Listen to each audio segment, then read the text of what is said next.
Evening. We will call this into order. Council member attendance, please, Madam Clerk.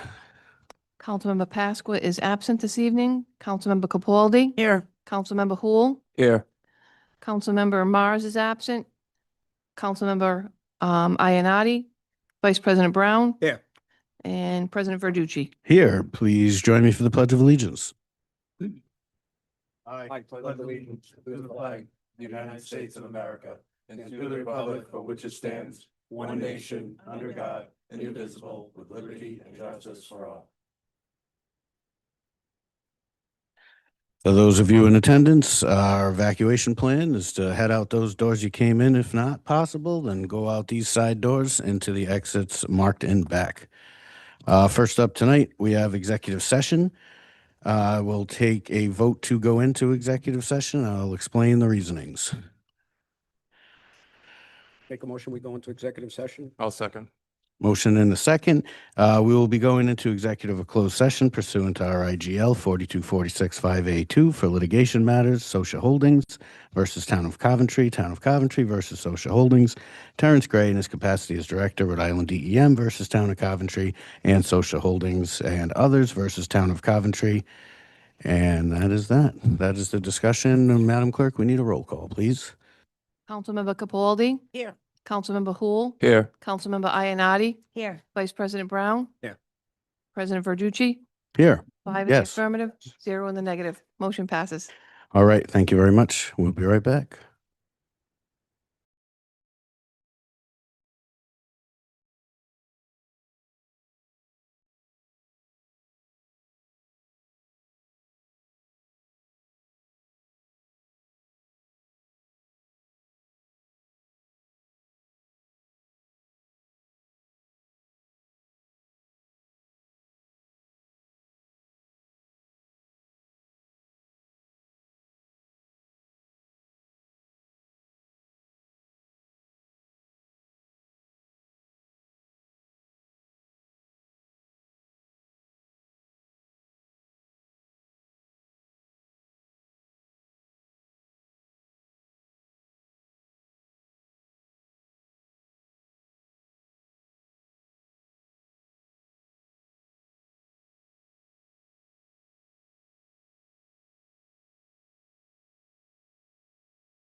we waiting for Capaldi?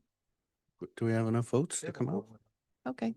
Councilmember Hul, Yes. Councilmember Ionati, Here. Vice President Brown, Yes. President Verducci, Yes. 4 in the affirmative, 0 in the negative, motion passes. I will now take a motion to seal the minutes of executive session. Make that motion. I'll second. Motion is second. Any discussion? Seeing none, Madam Clerk. Yes.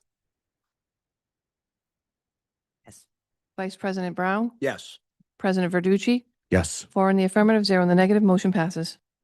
The council met in executive session. One vote was taken, and it will remain sealed for now. All right, we have some guests here tonight. We're going to rearrange this agenda here to get them up here first. We'll entertain a motion to take the agenda out of order. I'll make a motion to take the agenda out of order. Second. Motion is second. Any discussion? All those in favor? Aye. All right, let's go to item number 3, new business for discussion and or action. So this is something we wanted to, get a bit of a jump on as far as resolutions, law changes, things like that go. As part of this process, we're going to see a lot of different things on affordable housing. For the most part, affordable housing is controlled on the state level. So one of the things we're doing and kind of preparing what we may be able to change for the town, in addition to any resolutions, is to engage with our state senators and reps here.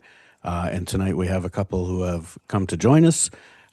In particular, Senator Raptakis also has a pending piece of legislation we're going to review tonight as well.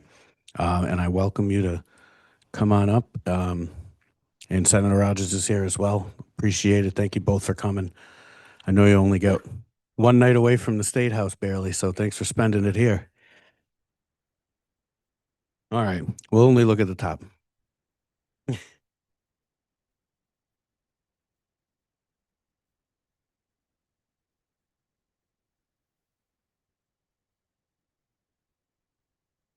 It's the last 3 years, sorry about that, the last 3 years, and they have put an effect on not just Coventry, but West Greenwich, Foster, Situate.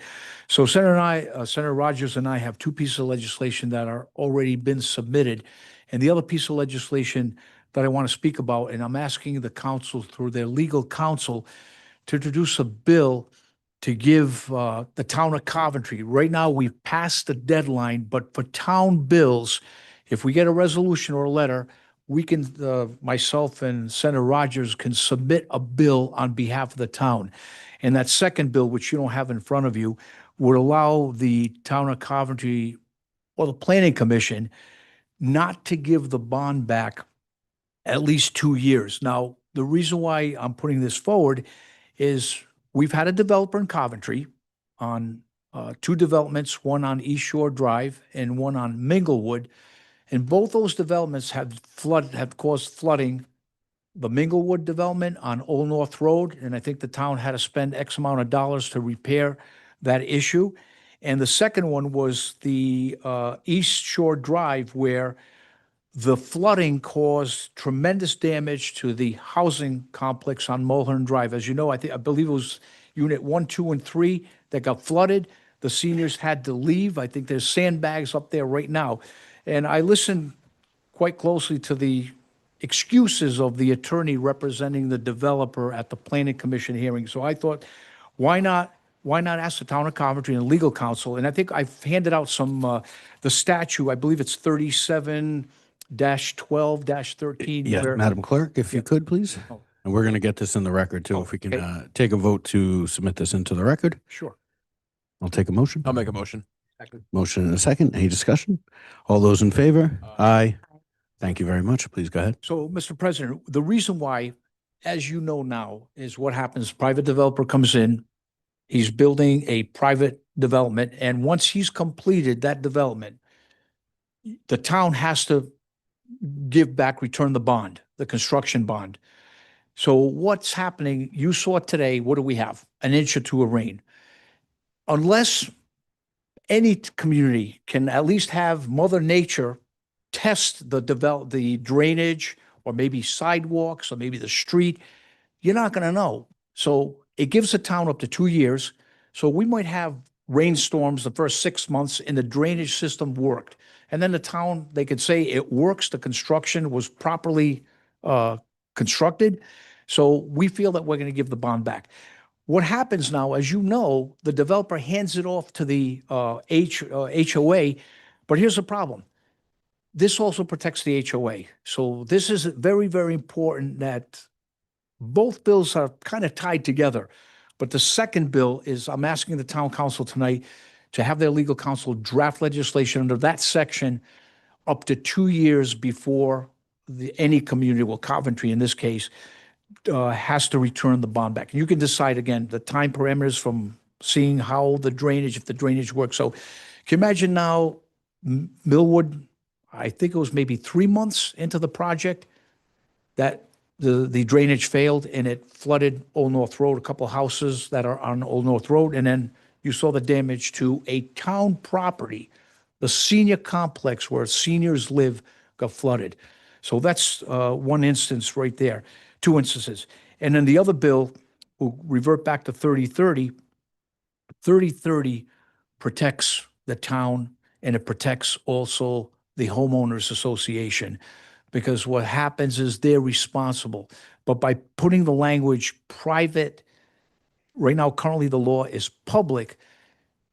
What happens is we're protecting the HOAs, the future owners of these projects. And I think that was the argument where their legal counsel was saying that Coventry is not in the right. I believe they're suing the town of Coventry on that one of those issues.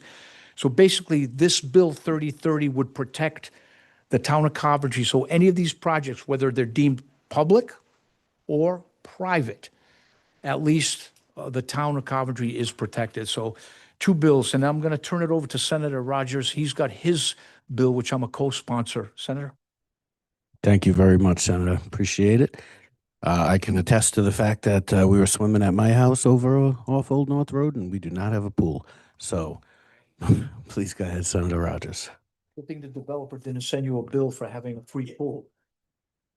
So, thank you for having us here tonight. I'll start with the bill that I have. It's Senate Bill 2275, but there is a sister bill in the House. Sherry Roberts put it in. It's also co-signed by Mike Chippendale, and that is 744. So we have competing bills both in the House and the Senate.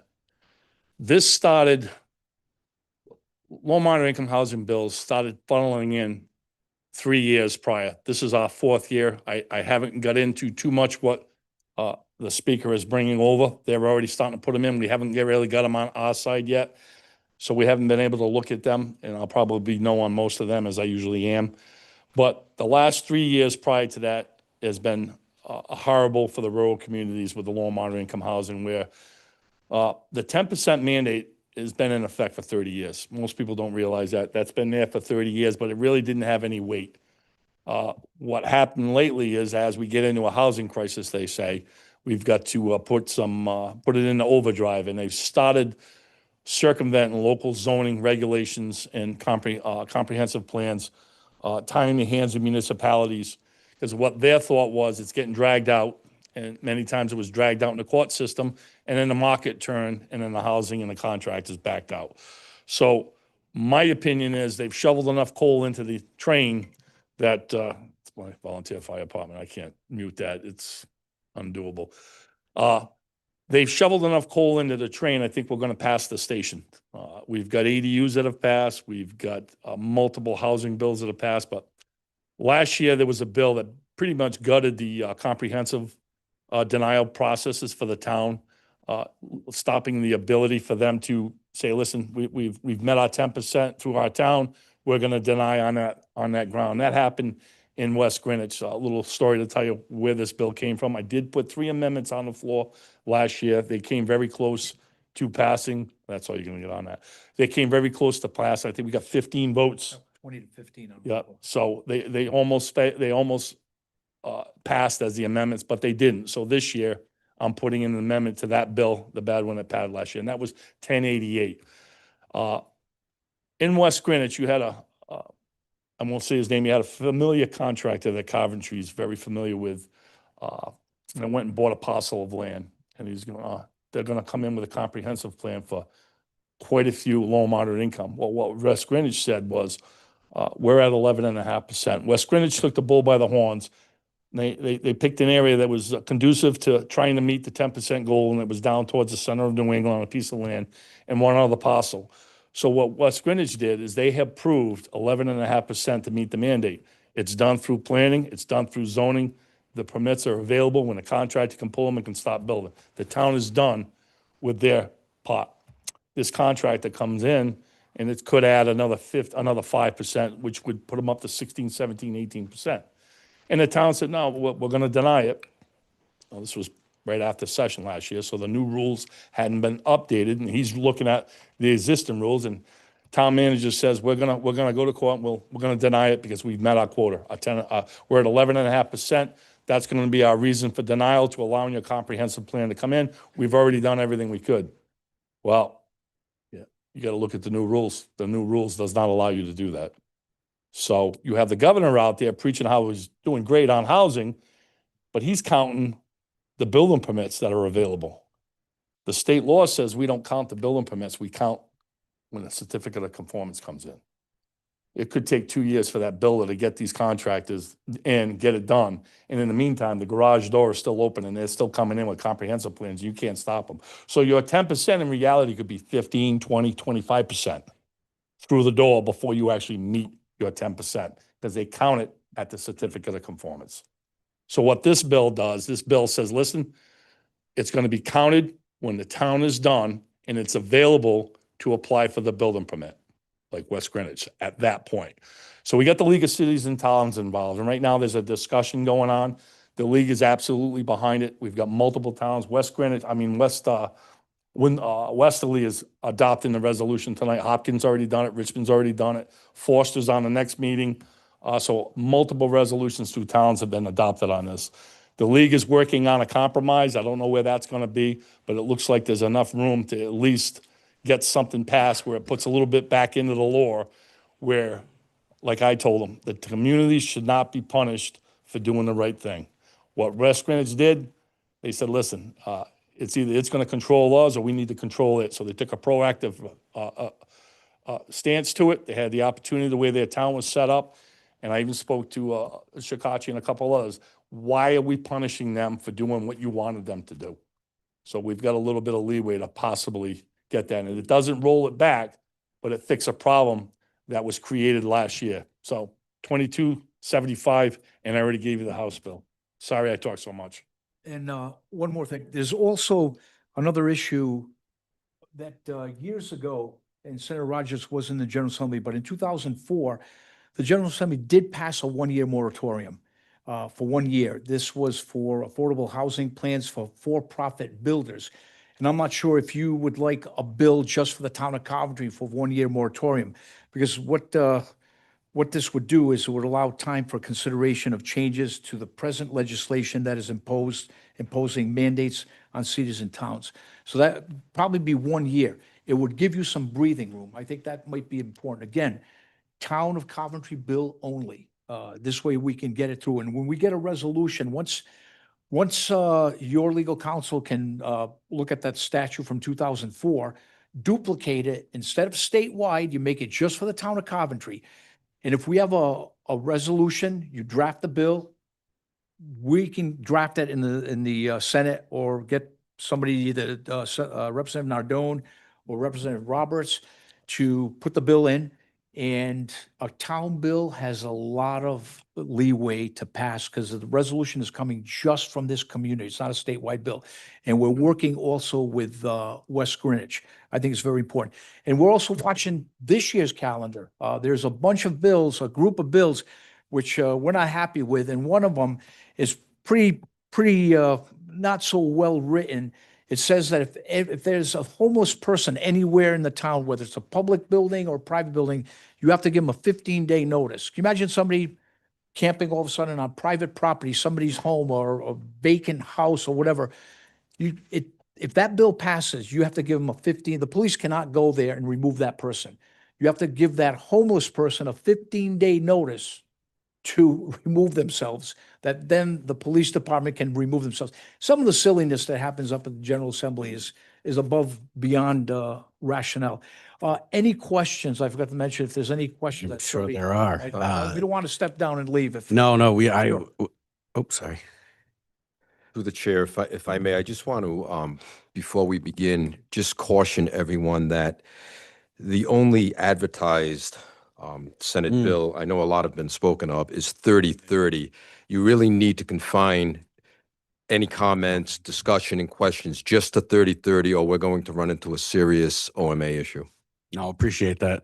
And I appreciate both of you senators for coming here tonight. We're at an interesting point where I think, not just Coventry, but many communities have come across this. And it used to be a not in my backyard situation. It used to be a no, we don't want anything. I think we really kind of passed that. I think there's a lot of people who do, recognize the need for some affordable housing and additional housing. It's just a matter of, to what degree. And, just for the other members up here, I think it's helpful for our delegates to understand the specific issues we may be able to focus on. So what we're hearing tonight is, good, actionable, specific issues that we can talk about.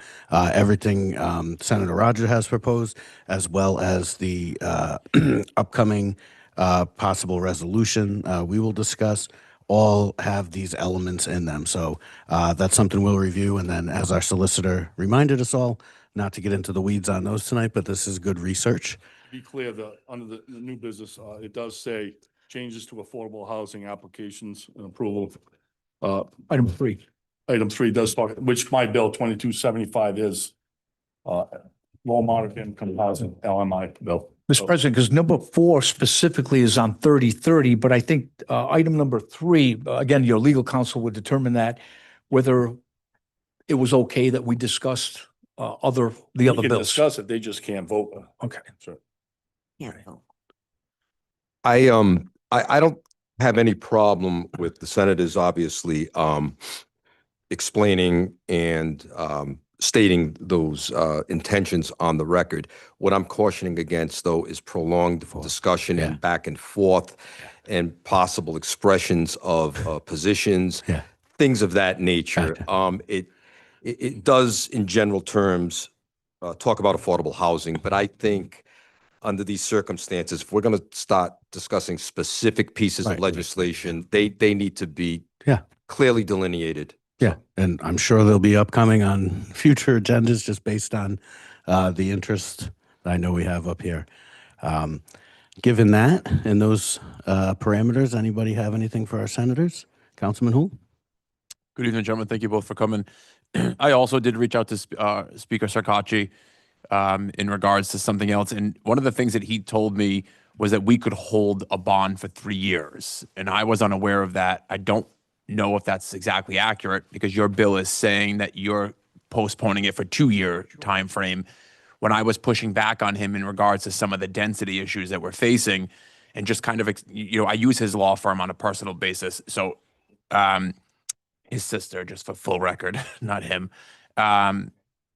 But I was pushing back on the density that we're having and some of the issues that we're facing. And I said to him, well, if we have a developer who's already screwed us once and they keep continuously doing it, how do you want us to protect ourselves? And he's like, well, why don't you hold the bond for 3 years? And I said to him, I can hold a portion of the bond Not the also. whole bond. So what's the portion that maybe maybe I'm going off route here, but I just wanted some clarification because why I would have asked the town, why are we not holding bonds for 3 years we have a certain developer is already giving I us a think that's problem. going to be part of what we'll do offline and submit to the solicitor to draw up. As it stands right now, we've got ideas and drafts, and then, the particulars of that we can. And get just the- for clarification, Mr. Verdecchia, you're stating that we can't take a position here to back Mr. Rogers' bill or Mr. Raptakis's bill? Well, Senator Senator Raptakis's bill is on the agenda, and there's a resolution also sponsored by one of the council members. So yes, clearly you can. But in terms of 2275 or anything else, I would strongly advise you not to take a vote or a position on that, not now. Mr. Rogers, do we have time to do this at the next meeting? Absolutely. Okay. This bill hasn't even been heard in the Senate. You've got, like I said, I got multiple towns over the next 3 or 4 or 5 weeks that are going to be adopting that resolution. I just asked you to do both of them because they're companion bills that match each other. And that was 22.75 and 22.744? No, the House side was 7447 and the Senate side is 2275. 2275. Thank you. Yes, Lake Forster will be adopting it in 2 weeks. They just got it drawn up. A lot of these resolutions are, once they're passed in the first town, the clerk sends them to other communities. So. Yeah. And, Mr. President, for, Mr. Councilman Hool, the question might be is why is the developer, not for you to answer back, but one question to put out there is why he's suing the planning commission or the town of Coventry on a specific section of the issue with the project, Village at Tioga. So that's another question. So we'll check to make sure that is 3 years, but I'm not sure. I thought that the bond has to be returned as soon as possible. I'm surprised that you can hold the bond. Yeah, we'll check it. We'll ask legal counsel, our legislative counsel, and the General Assembly we'll put that question forward for them. Gotcha. Councilwoman Capaldi. Hi, gentlemen. Thank you for your time here. What is the normal percentage of the bond? Like percentage of the total build? The bond is relative to the cost of the construction. Yeah, so is it a percentage of the build, the cost total? Whole thing.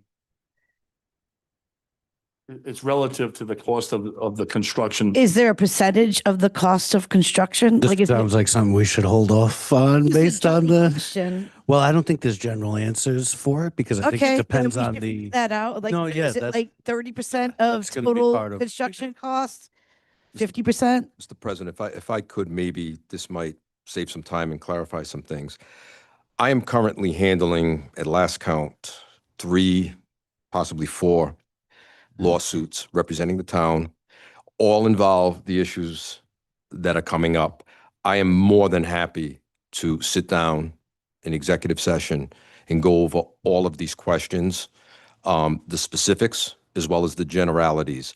I think it would be well served that way because I can give you concrete examples of what's taking place. Well, I have a question about the bill.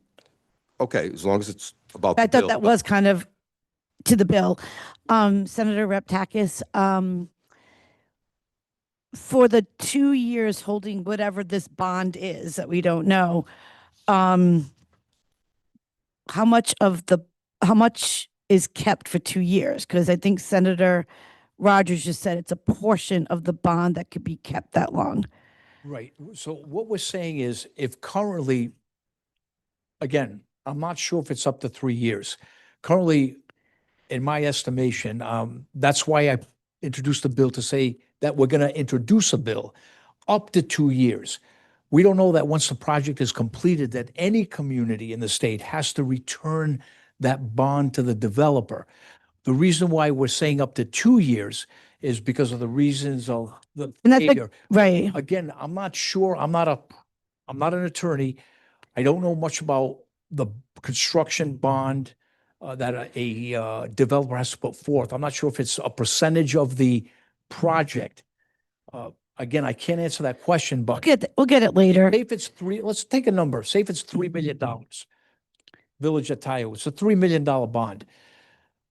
I believe, and I'm going to say I believe that it's probably has to be returned completely. Now, if there's sections in the law that says you're only going to return a segment, a portion of it, again, it's up to what the agreement is. What, All right, let me how the bond let me get counsel- to the point of the question. So your bill is basically saying keep whatever segment of the bond for Well, 2 the years in whole case bond. If the whole, if it, keep you the keep the bond whole for up to bond. 2 years Right. in case that big rainstorm comes and then you see it after 6 months. And I think that's great because fails, right. the Oaks, every Oaks is in my district and all the issues from that builder. I see what happened after he left and got his bond. My question is, I'd like to know what the totality of the bond is, because if there is substantial damage after would it be enough money to fix the problem? Well, let me try to answer the question, even though I'm not a lawyer. Say the project, the bond is $3 million, and 1 million is for drainage, 1 million is for sidewalks, 1 million is for the road that's going through that development. If the road is satisfactory and there was no issues, or the sidewalks were constructed satisfactory, but the drainage wasn't satisfactory and you caused floods. Again, I'm not sure what the agreement, how bond counsel wrote the bond. You probably can give 2/3 back and keep the 1/3 for the town to repair the drainage. And what the bills do, they hold harmless the HOA, because these are folks that are taking this project over. And where do they come back? They come back to the town of Coventry. There's the argument. But it helps the town of Coventry, again, in this legal debate and legal battle. So hopefully I can help you, but like the counselor said in executive session, hopefully he can look either the agreement between the developer and the town of Coventry. But I wish I could answer the question, but I'm estimating the way it's probably been put together, because again, there could be sidewalks, maybe lighting, the street, and drainage. It could be all separated. Thank you for that. And I like You're the welcome. essence of the bill. Thank you. You're welcome. Thank you. Thank you both very much. Appreciate it. I invited a guest, Larry Fritzman. I'm not sure if he's here, but he was on housing as well. Hello, sir. That I believe we were going to take under public comment, because this one was elected officials.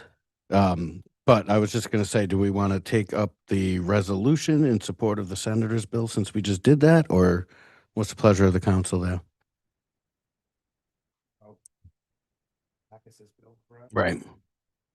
Sorry, sir. 1 sec. We'll call you right back. Just want to make sure we're on the right item. Let's move to item 4A, just so we can have some continuity in the discussion. So item 4A is the resolution in support of Senate Bill 3030 that we just heard Senator Raptakis speak on. I'll make a motion to approve that. Second. Motion and a second. Any discussion?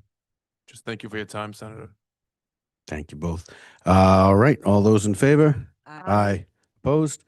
Ayes have it. Motion carries. Thank you very much. Thank you, senators. We will be in touch.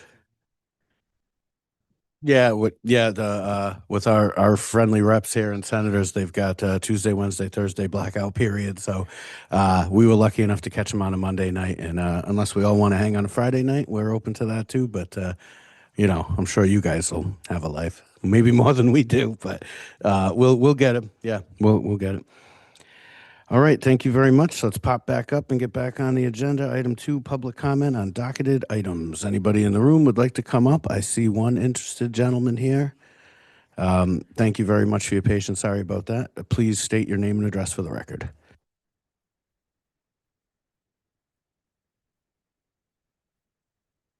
Sorry, your microphone. Just hit that button. Make sure it's green. Thank you. I'm Larry Fitzmaurice, 50 Kristen Court in Portsmouth, Rhode Island. And I'm here to speak to new business A, the resolution. I refer to it as the Portsmouth resolution. They're the town that first passed this thing. I am not speaking for the council, but I represent the Portsmouth Concerned Citizens. But I'm also familiar with what's going on in this regard and the details of why we proceeded along these lines. It begins with the 2024 and 2025 passage of a number of bills. They add up to somewhere around 30, maybe a little bit more, not counting the ones submitted this year. They were ostensibly designed to reduce the problems with affordable housing, in other words, availability. The reality is that these bills taken together have reduced council's authorities, the planning board and the zoning board reviews authority and discretions on residential property decisions. And because the law has done some fundamental changes, there's a lot of minor changes as well. These things have rendered the discretionary authority in these two boards to be virtually nil. at least in practice so far in Portsmouth. Now, the reality is, with 30 new bills, nobody really knows what's in them or what the courts are going to call them in the end. But we already know that our planning board received a request for 35 variances on a project that's coming forward in Portsmouth and felt bound to grant all the requests because the ownership, you will, the legal authority to ask for those things is established in the law, and it's a must grant sort of thing. So that's already underway in our town and possibly yours. The other things are relative to the council's authority to change zoning code. The state, through its laws, have directed you and other councils in the state to change zoning code to conform to the law as written by the assembly in these bills. That means you've lost control over residential zoning code. You can't change it anymore. You're supposed to change what you've got and insert the state written specifications. We don't like that much. We feel that this is together removing the local authority over local laws talked about in the state constitution under the home rules section. In other words, we're losing our authority granted by the people to the municipal governments to conduct business the way we've done it. And so we're opposing that.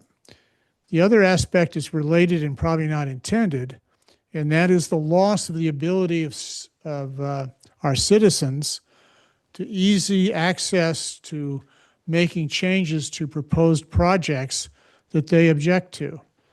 In the past, they could go before the planning board or the zoning board and ask for a change to a proposed project. That doesn't appear to be optional anymore.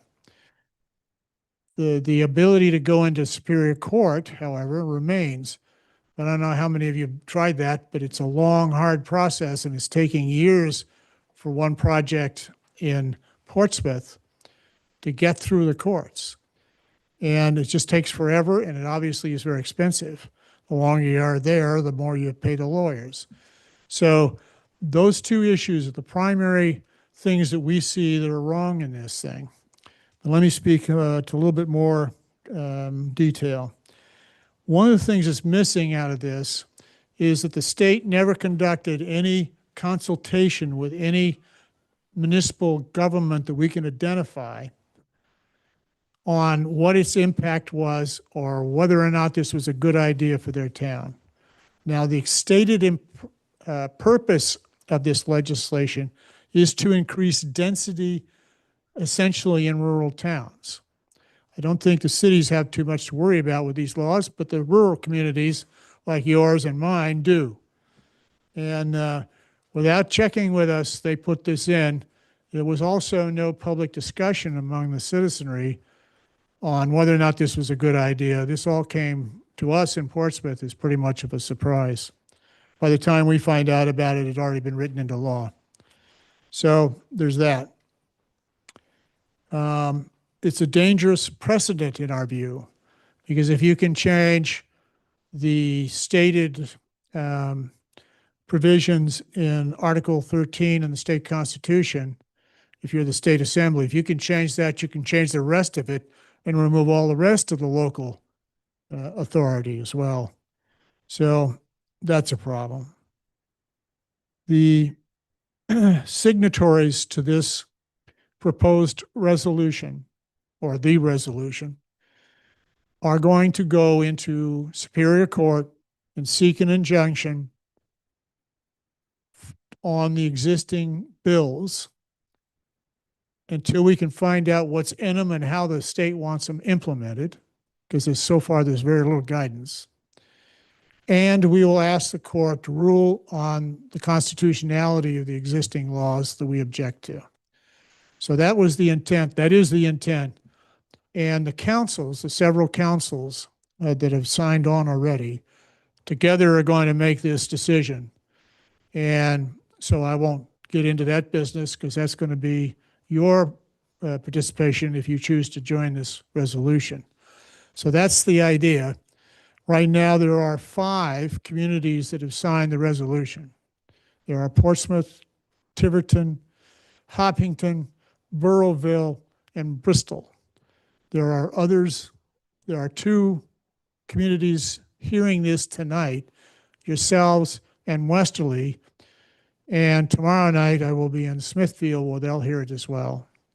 So I ask the council respectfully to adopt this resolution. If you have any questions, I'd be happy to answer them. Thank you, sir. We appreciate that. Very good information again. I will, anyone here? Questions? Oh, we're on docketed, so.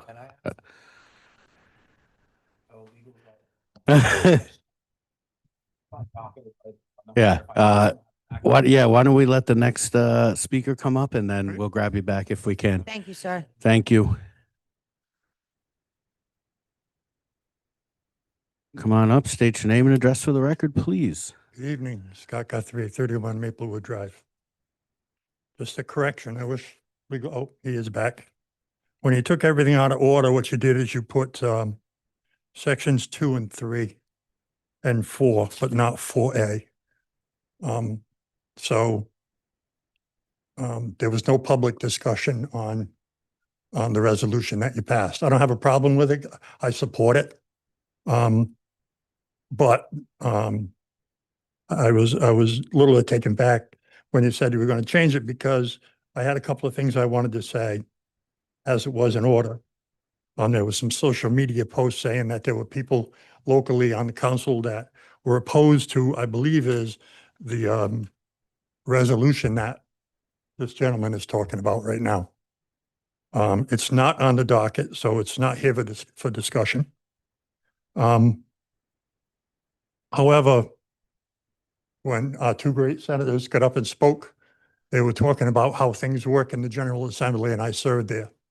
And yes, there's a time limit on when you can put a piece of legislation in. However, there is nothing that stops you from amending legislation that already has been put in. I've spoken to a couple of you already. I served with a good friend in Tiverton, who's put in, I think it's either 9 or 10 pieces of legislation that are currently in front of the General Assembly, where you can send a resolution in support of these bills to our delegation, asking them to amend the legislation that Representative Edwards, I believe, put in from Tiverton, which pretty much covers all of the things that would protect, his community. So, as you know or may not know, when the state passes a piece of legislation, they can't pass something that only affects a certain town. It has to affect every single town equally. But it doesn't take the right away from you to say, well, we don't like that, and we would like to be carved out of that.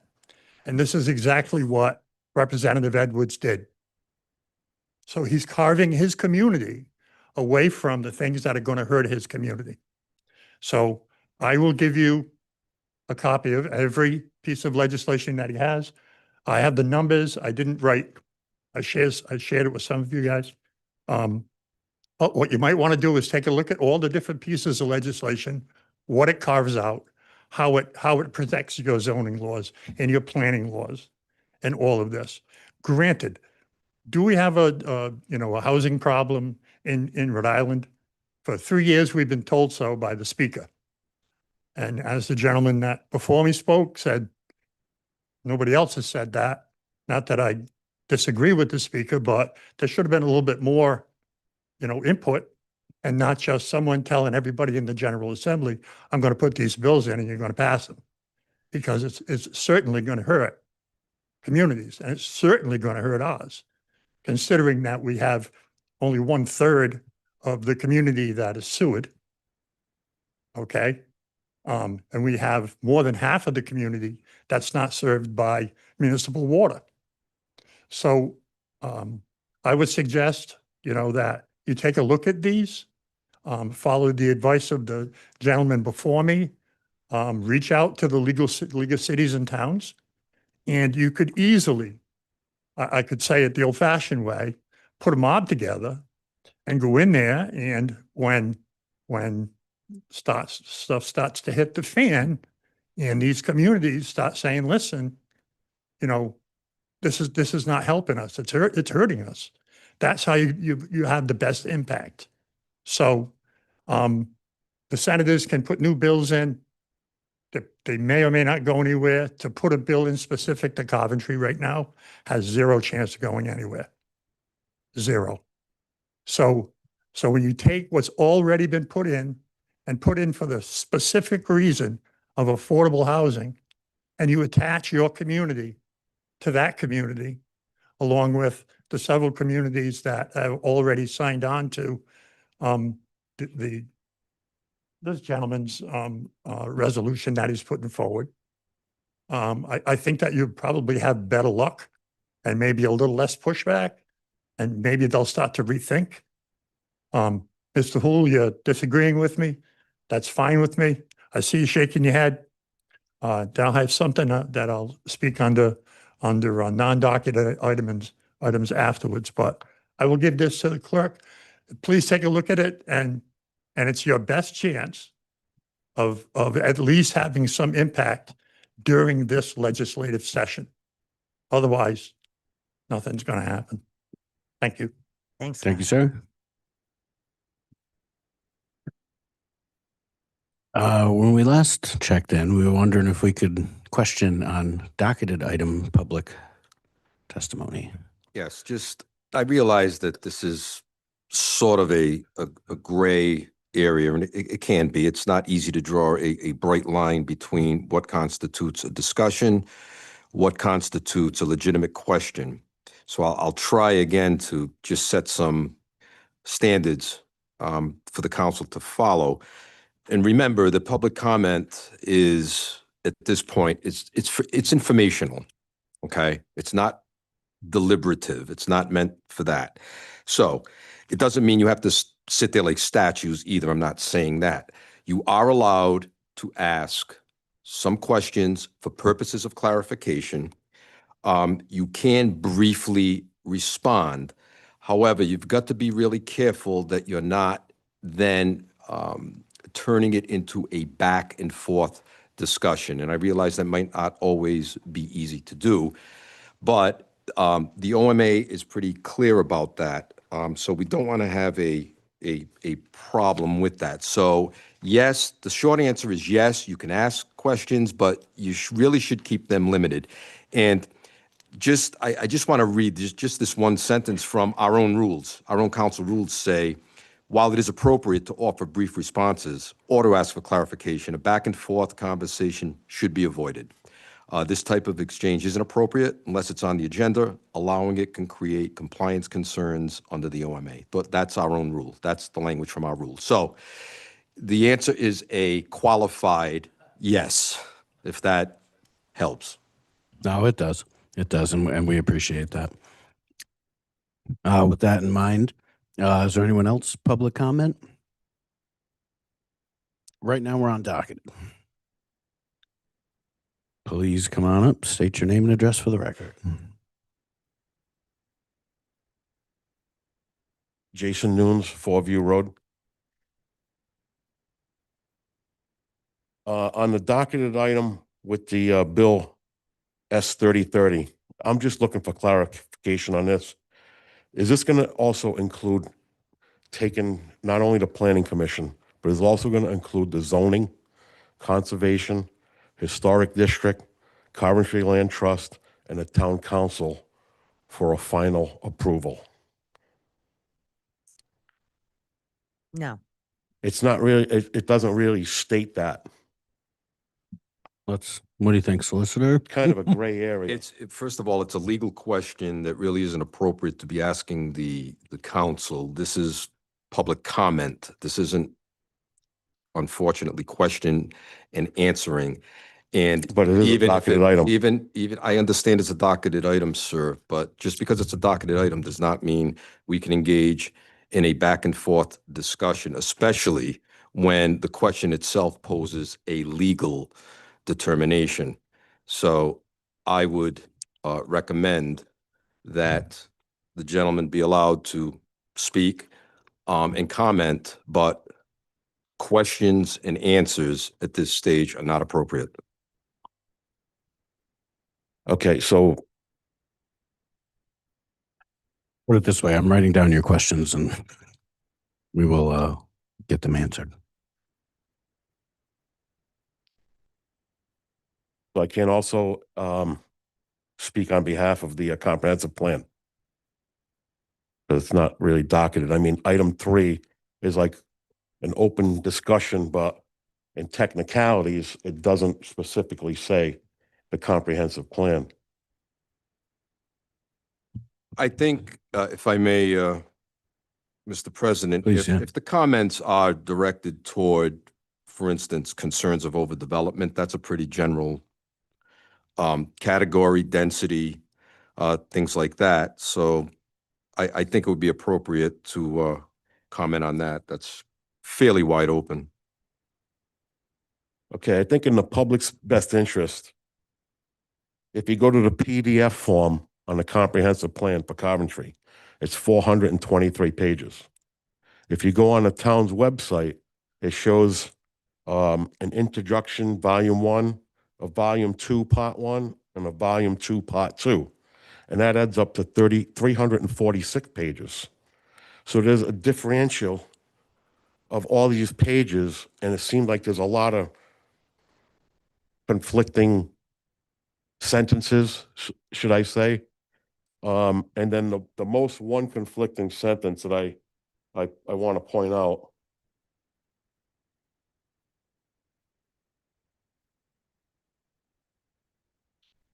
is volume 2, part 1, There's chapter 1.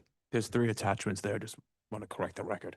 All 3 of them, I believe, if I'm not allowed to say this, stop me, but I believe that Doug, our planning director, stated, or maybe it was Cody, when they uploaded the files, they could not do it all as one. He had to break it into 3 separate PDFs because I think it was a Councilwoman Capaldi that questioned this. So There's a volume 1 and then a volume 2, part 1, and a volume 2, part 2. All 3 of those attachments make up the draft comprehensive that plan. makes up 346 pages. Those 3 do? Yeah, but Incorrect. now if you go on just Coventry comprehensiveplan.com, it's 423 pages. So there's stuff that's missing from one to the other. It'd be nice if you had the town page either reflect what's missing or whatever. I'm going to say something. Doug is in the room. Doug, can you take that away and come back to the council? And thank you. We're done. Okay. The only thing I'd like to point out is on the very introduction to it. It's the FLUME, the Future Land Use Map. 1.1, it says may be entirely appropriate to deviate, and that's the second paragraph. If you're going to leave that sentence in there, you might as well throw the rest of the 400 pages away, because that leaves open a back door for any developer to utilize that one sentence for self-destruction.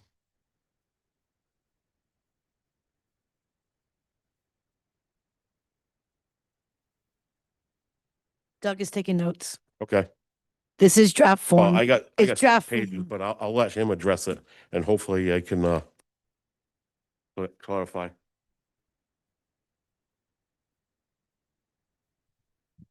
All right. Anyone else in the room? Public comment? Docketed items. All right, Cody. How about on Zoom? Oh, I see a hand raised. Please come on in, take yourself off mute, and name and address for the record, please. My name is Cheryl Kane, 185 Reed Schoolhouse Road. The reason why I'm talking tonight is in regards to the comprehensive plan with the zoning areas. I do know that the people that did put together that comprehensive plan back in 1999, lived in the Coventry area for years, knew the land, the high water tables, where there are ledges, the rock. So I know a lot of different areas where it's zoned 2 acres, 3 acres. The reason why they're zoned for that reason is because of the high water tables and the ledge and the rock. So I do feel that when you come to that part of redoing the area for the zoning areas and the land use, you really I think you should really pay close attention to what is already written there before changing anything in that section. And that's all at this time. Thank you so much. Thank you very much. All right. It looks like that concludes the public comment on docketed items. Let's go to public comment on undocketed items. Section 5 of the agenda. If anyone in the room wants to come up on undocketed items. Oh, I know you.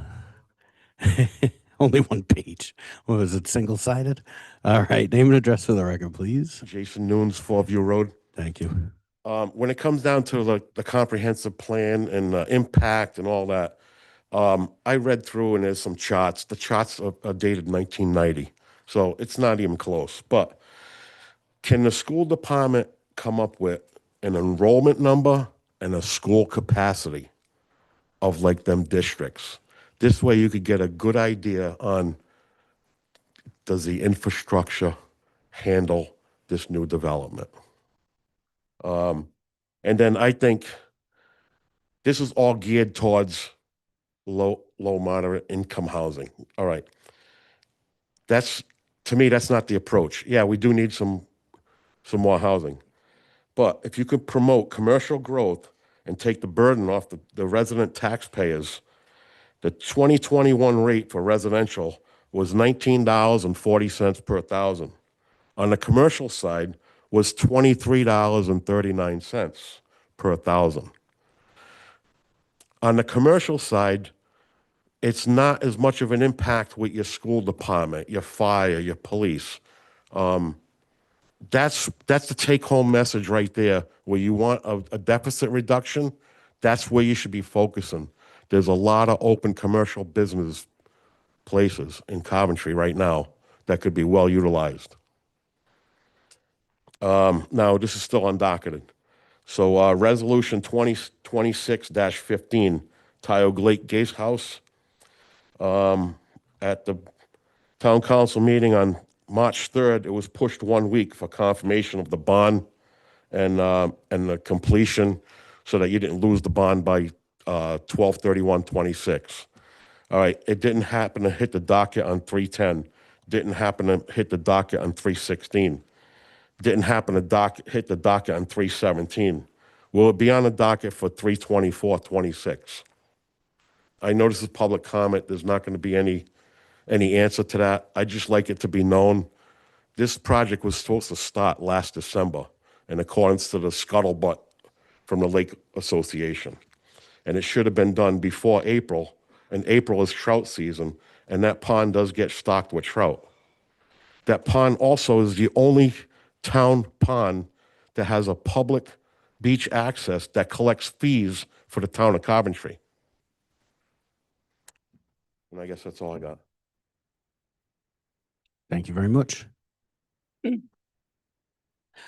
All right. Anyone else in the room? Undocketed items.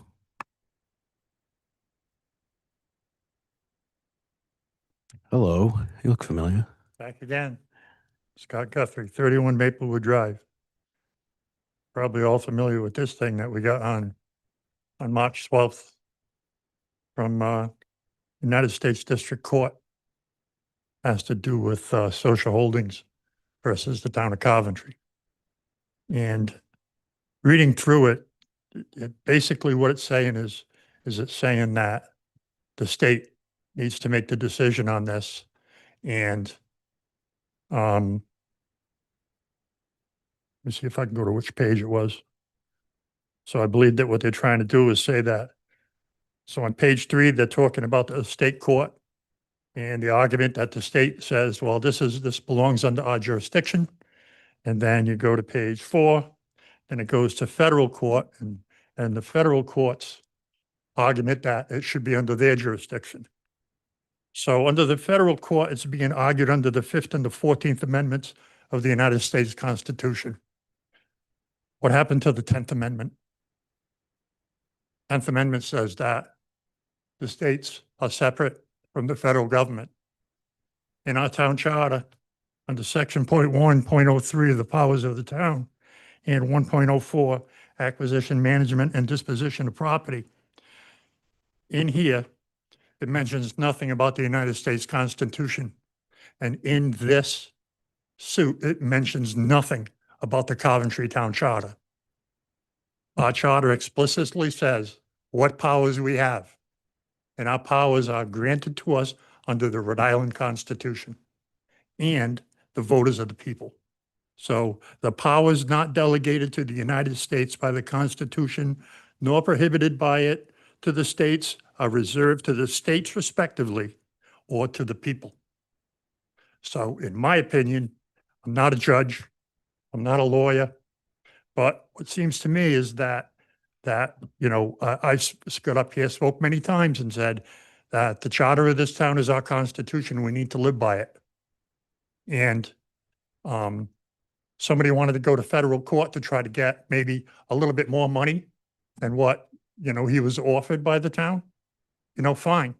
You went to the wrong court because it's supposed to stay in the Rhode Island courts. Plain and simple. That's just my argument. We can take it with a grain of salt, but we are not controlled by the federal government. We are on certain things, but things like this that are explicitly reserved to the states or the communities within those states, that's where the law of the land lives. So when Mr. Leach and Miss, I can't remember her name, it's on the first page, have this discussion, it should be an interesting one. And I don't see one federal judge overturning another federal judge's decision. We just won a case 2 weeks ago, and now this comes up. So I just don't see one federal judge outruling another federal judge, especially when it has to deal with who actually is in charge of this. And in my opinion, and the opinion of what our charter and what our state constitution says, it belongs in the state of Rhode Island, not under the 14th or the 5th Amendment to the United States Constitution. Thank you, Mr. Guthrie. Anyone else in chambers undocketed? All right, seeing none. Anyone on Zoom? Raise your hand if you'd like to speak on undocketed. All right. Not seeing any unless you are, Cody. All right, moving on. Next up, we've got item number 6 on the agenda. We've got budgets tonight. We've got Director Savetti here, and we have our town manager who wants to maybe do a little preamble. Very short one. All right, go for it. So last month, you heard from all the directors in general as to what their plans were for the upcoming year, staffing-wise, equipment-wise, and so forth. So tonight basically is for Director Savetti to go through each of the departments that are listed on for tonight. If the council has any questions, the directors themselves are here to answer those. We're assuming it should be pretty limited question-wise because, like I said, a lot of this was already reviewed last month, but the directors are here to answer any questions. The only thing I ask is that if anything comes up regarding particular raises for a particular director or employee, if we could just hold off on all those and discuss those in executive session at a future date. I think last year we kind of got a little sideways talking about individual employees and how much money they should be getting and so forth. So that should all be done in the executive session. So any of those questions we can just put aside, but like I said, the director's gonna kind of lead the charge with each department, go over the highlights and lowlights, and any questions, the directors are here to answer in specifics. So with that said, I'll turn it over to Director Savetti. Thank you very much. So just to catch you guys up, we are going to take this tonight. We did have a preamble a couple of weeks ago, or, kind of a overarching setup. Anything that we see tonight that we think we want to dig into more, let's tag it and, maybe we kick it over to Finance Committee or, otherwise address it. So otherwise, go ahead, take it away, Director Savetti. All right, good evening. So I put in front of each of you this evening, there's a little document, I think about 4 pages, that goes through some of the highlights. The first page just touches on the budget overall, the proposed departmental budget overall, and then the individual departments, on the following pages. So just going through that first page, overall, the aggregate expenditure proposals submitted is for a budget of $132,949,586, which represents approximately a $5.8 million increase or 4.6% from the previous fiscal year. The proposed budget complies with the approved deficit reduction plan that the council approved, where we'd be increasing the maintenance of effort appropriation to the school department by 2% or $1,045,000, and also the deficit reduction allocation of $3,000. Projected state aid is current for education, which is basically just a pass-through that gets included on the town's budget, is projected at a $1.4 million increase or 4.9%, and that represents the governor's proposed budget, which was released back in January. Late Friday afternoon, we received notification that projected increase in our health and dental premiums are going to be approximately 17.49% for health and 11.9% for dental. So again, we've made some changes. So when you're looking at the proposed expenditure budget, you'll see the column that says Department Director proposed budget, and then the town manager's proposed budget. In each of the town manager's budget, you're going to see increases for dental and healthcare because we've adjusted those line items.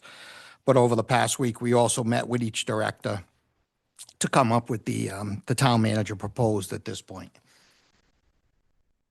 The town manager is still recommending that we continue to fund the defined benefit pension plans at the amount equal to the actually determined contribution, so the ADC rate. Accordingly, the budget includes an increase in the police pension of approximately $287,000 and an increase in the municipal employees pension plan for $44,000, as well as the town share of the contribution to the school SRP pension plan of $90,000. Debt service expenditure, this is year 2 of the interest-only payments on the $25 million school bond. That interest-only payment amounts to approximately $1.2 million, which is an increase of $306,000 from what we had budgeted in fiscal 2026. Similar to what I proposed in the fiscal 26 budget, some of that bond interest payment, the interest expense, is going to be paid through the earnings, so the investment earnings that we have on the escrow funds that are held. So, which, in this budget, it's net of about $375,000.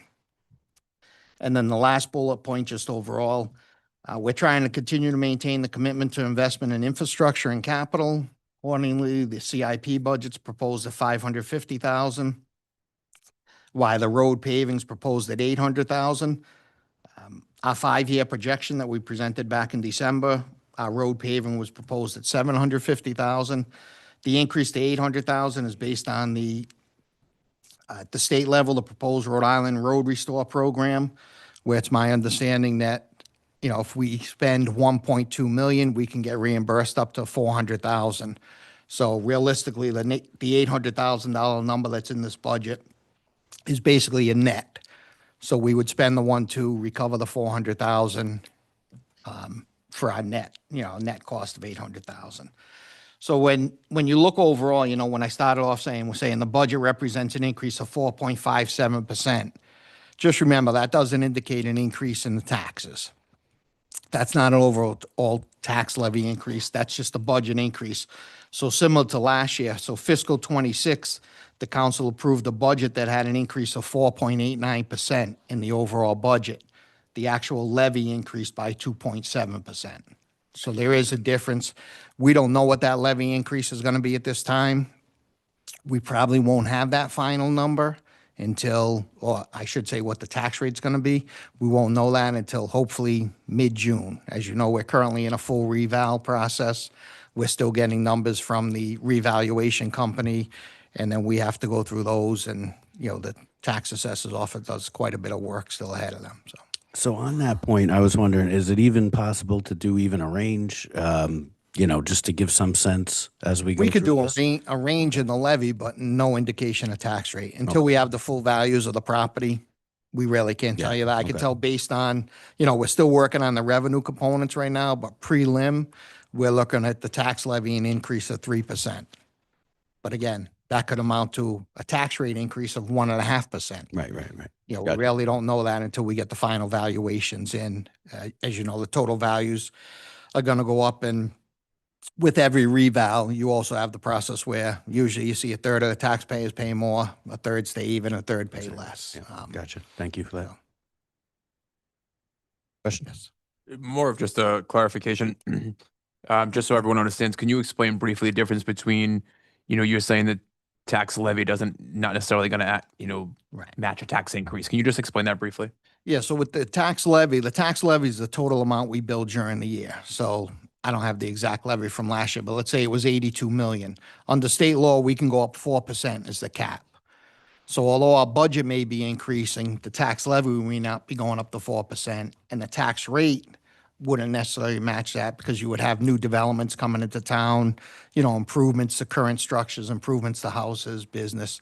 So those all factor into the total valuation, which would reduce your tax rate. So if we had to raise the same amount of taxes this year, so say we weren't going up at all on the levy, it would essentially be a tax decrease because those new developments and everything that came in would be absorbing some of the taxes that current taxpayers absorb. If that makes sense. Yeah. Okay. I think sometimes they hear the 3% and they get stuck on that 3%, but it doesn't actually equate to on the tax side. So now just looking at the various departments, and again, the town manager, I met with each department director over the past week, reviewed the budgets, discussed the items, but the first department on your agenda is the Board of Canvassers, which is Department 320 in your packet or in the proposed. So just overall, the proposed increase for this department is approximately $63,000 or 35%. Again, looks like a big percentage, but when you look at the increases or the size of the budget, the main reason for the fiscal 2027 budget increase is because you're going to have two elections in fiscal 2027. You're going to have the primary in September, general election in November, whereas in fiscal 2026, we didn't budget any elections, although we all know we had a couple special elections, but not to the extent that we had. So really, when you factor in, poll workers, we're budgeting at $50,000, and that's, and correct me if I'm wrong, Director, but I believe that's approximately 100 to 125 poll workers per election. Just a Poll quick site- one on that. I see the supply line. Is this what we were talking about maybe a while back? We're going to get extension cords and we're Right, gonna so that's clean trying, it I up a guess, little. That's amazing. trying to update some of the supplies that the Board of Elections requiring that we have, where each unit or computer and everything's tied in separately, so. And then the poll site. So you just look at those three line items, and that's 59,000 out of the 63,000 increase. So again, with some departments, you may recall those that have been on the council, we've tried to level fund things like the tax assessor's office, where we're trying to put a line item to fund for the revals. It's tough to do that with the elections unless we want to put something in there, create a separate side fund where we say every year we're going to budget 25,000, set it aside. So in the year we have elections, we don't have the big spikes.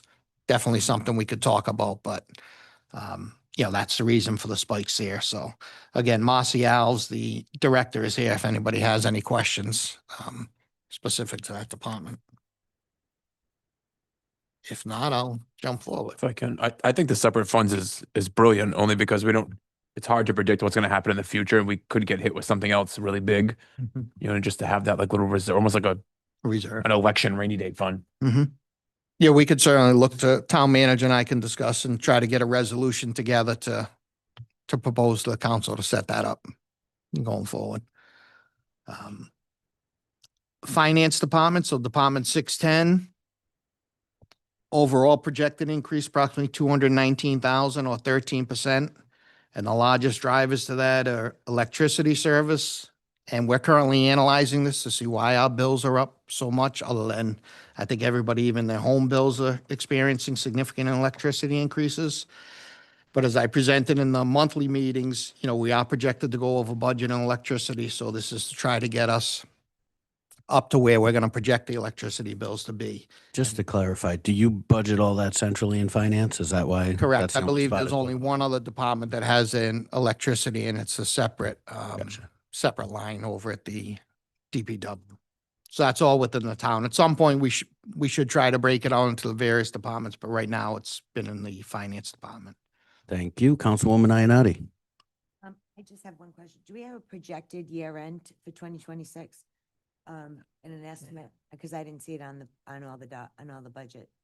We didn't. We've been given on a monthly update. We'll provide where we are year to date, and then I report back to the council if there's going to be any deviations where we think we're going to be over. It's not in this document. This document just shows where we are year to date, which was, I believe, Did you have an estimate right now? Look off the top of your head.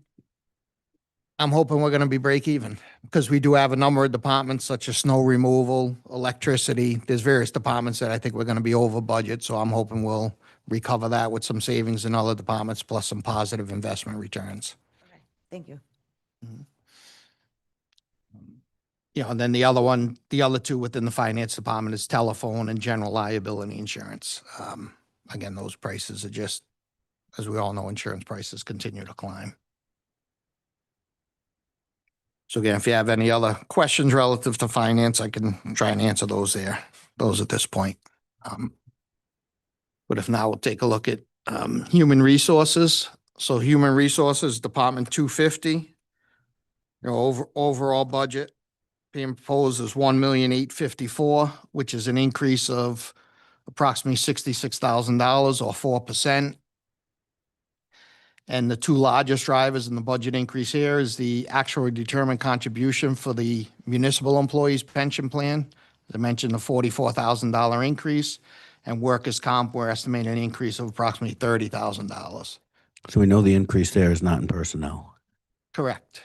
There's only one person on our human She is resource here. department. That's why I wanted to give her a She's shout. here, yep. You'll see, if you look at the percentage change columns in these budget, you can see within the director's budget, we actually proposed decrease in temporary help we haven't utilized in the last couple of years. So we're trying to cut every place we can. I should have mentioned throughout the budget, you obviously have all the contractual obligations. So under the collective bargaining agreements, the police department right now is tied in until the end of fiscal 27 with a 3% increase. Council 94, when their contract's going to expire December 31st of next year, which is a 3% increase in that one as well.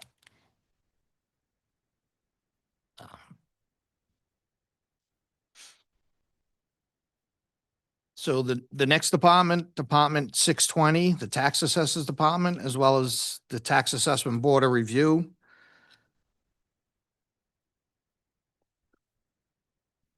So overall, there's an increase proposed for the Tax Assessors Department of 1.42%, or roughly $6,900.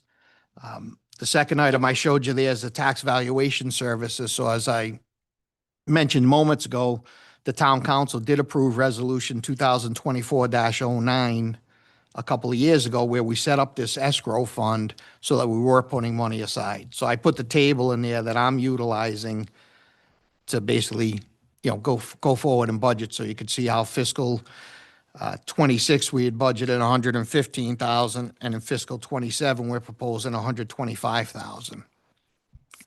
As previous mentioned, we're currently in the full reval, the process of the full reval, which came in at a price tag of 579,000. So at the end of this fiscal year, we expect this fund to be in a deficit position of 189,000, but you'll see how we'll be recovering that over future appropriations. Again, so we're not having to put a big spike into the budget and say, every ninth year we need to hit for 600,000-700,000 for a reval, or every third year, hitting it for 200,000 or 175,000. So just trying to level that off. It might be important to identify that those reevaluation schedules are controlled by the state. So everyone's Yeah, Oh, the state so- does require a statistical reval every third year and then a full reval every ninth year. Thank you. We don't receive any state funding for a full reval, but we do receive, I believe, a 60% reimbursement for the statistical reval. So the goal is when we're getting that reimbursement from the statistical reval, it's going to go into this side fund to help, again, build up the pool of money so that we can continue to level fund for future revals. And then just on the, Tax Assessment Board, I reviewed Department 640, proposed increase $1,500. And it's just anticipation with the full reval taking place. There's going to be a number of meetings, and we believe there may be, a number of people wanting their assessment reviewed. So possibly looking to have some administrative cost for taking minutes, recording those minutes. So that's why we're proposing that slight increase under the assessment review.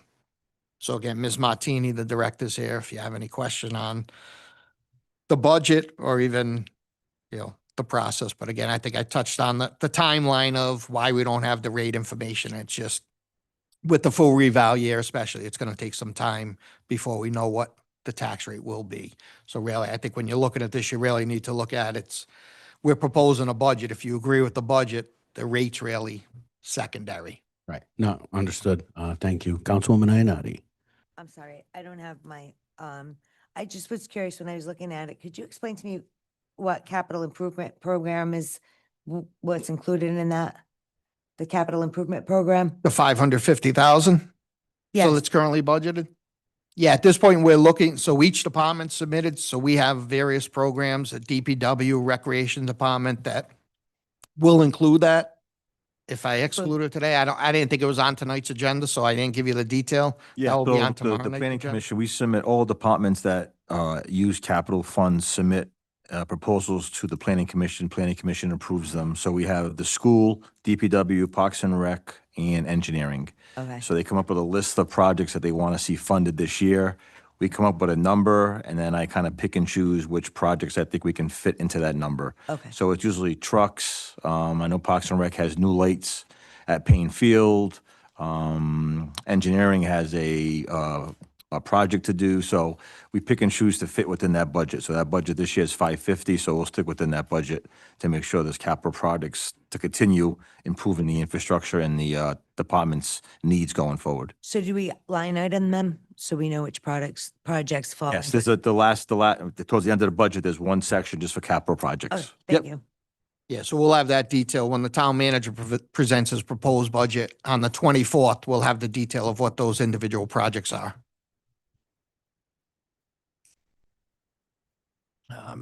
The next department, 630, which is the tax collectors department. As you may recall, our tax collector thinks she's retiring in June. She's only been here 20-something years, so I don't think she's ready yet, but that's my personal opinion. It looks like she could shoot through some vacation time, maybe at least before. All right. Wow. So when you look at the budget, you'll see line items in their retirement payout, again, based on collective bargaining agreements or based on employment agreements. Employees were required or were allowed to accumulate time. That time gets paid out upon retirement. So being at retirement age, she would get that payout. So you have that line item projected in there, as well as a transition line item. We had to include some. The hope is that we can have the replacement person in the position maybe 8 weeks or so before Monique were to retire, so that we can get some training, the cross training and everything in place. And then when you see the change in healthcare, and this isn't just the tax collector's budget, but many of the budgets you'll look at, significant increase there. Again, not only a percentage increase, I mentioned 17.49% is what we're projecting for this year based on information we received from the trust, but it's also the composition of the department. So Monique would have had an individual in her department last year that was receiving individual coverage. Now the person coming in may have family coverage, so we have to budget for the family coverage because it is offered. So that's why you'll see that again, in a number of departments, it's just changing the composition of the employees that make up that department.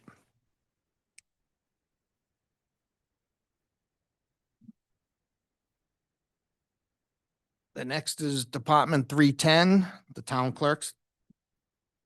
Town clerk department, I'm sorry. Joanne can speak for herself. No, I'm kidding. I'm kidding. Again, in the town clerk's department, overall budget projected increase of 7% or $28,000. And again, the composition of the healthcare. So what was budgeted for healthcare last year versus what's budgeted for fiscal 27 is based on the current status. So there's 4 full-time employees within the town clerk's department, and they would all be budgeted for family coverage this year. Or one has the buyback, but then 3 have family coverage, which makes up the increase there. So again, every other line item you'll see is pretty straightforward, and the pay increases, like I had mentioned, the contractual obligations. And then probate court and municipal court, 2 small budgets, overall increases roughly $744. And it's really just, if you look at, appears there was an error in the formula last year for payroll taxes. So it's just, because all you have is basically the judge's salary and maybe a clerk's salary and then the payroll tax. So those were the changes were there.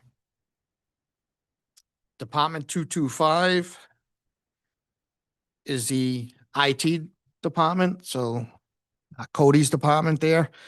We have a proposed budget of approximately $467,000 or a $94,000 increase or 25% increase in the budget.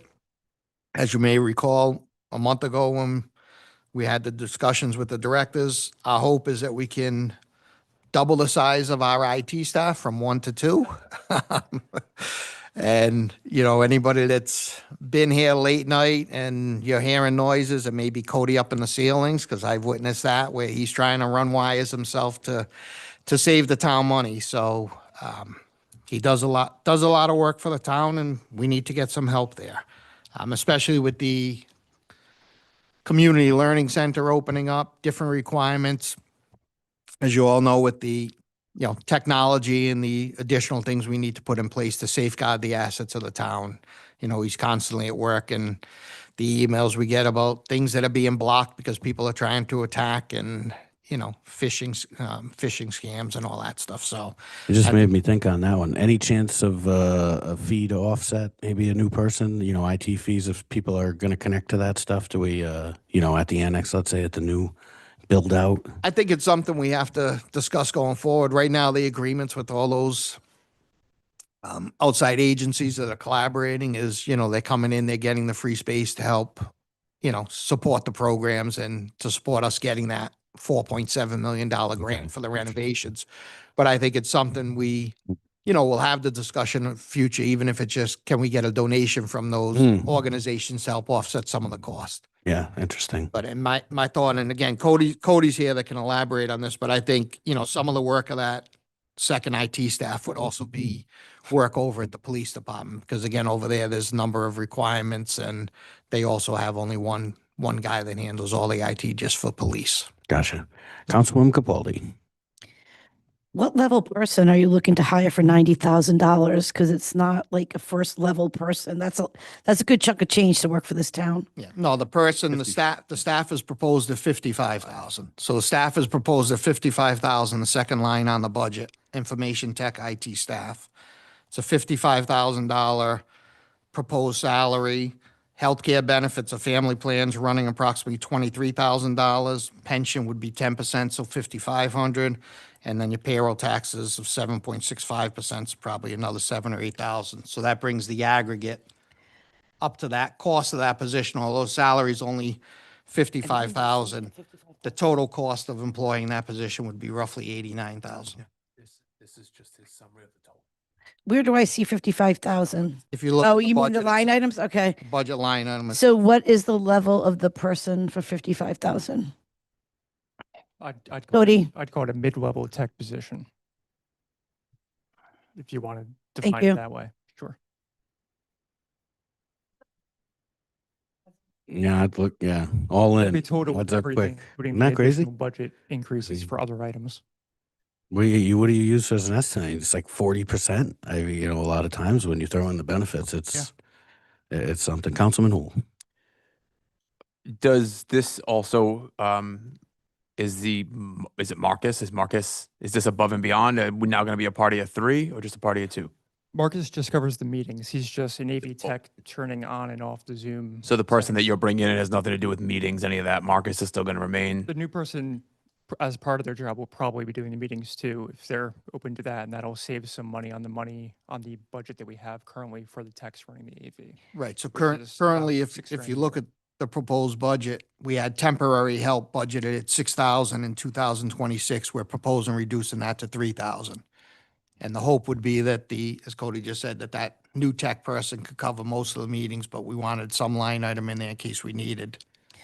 So Marcus is just like an hourly person to work the meetings. Marcus is here because we don't know how to set this stuff up.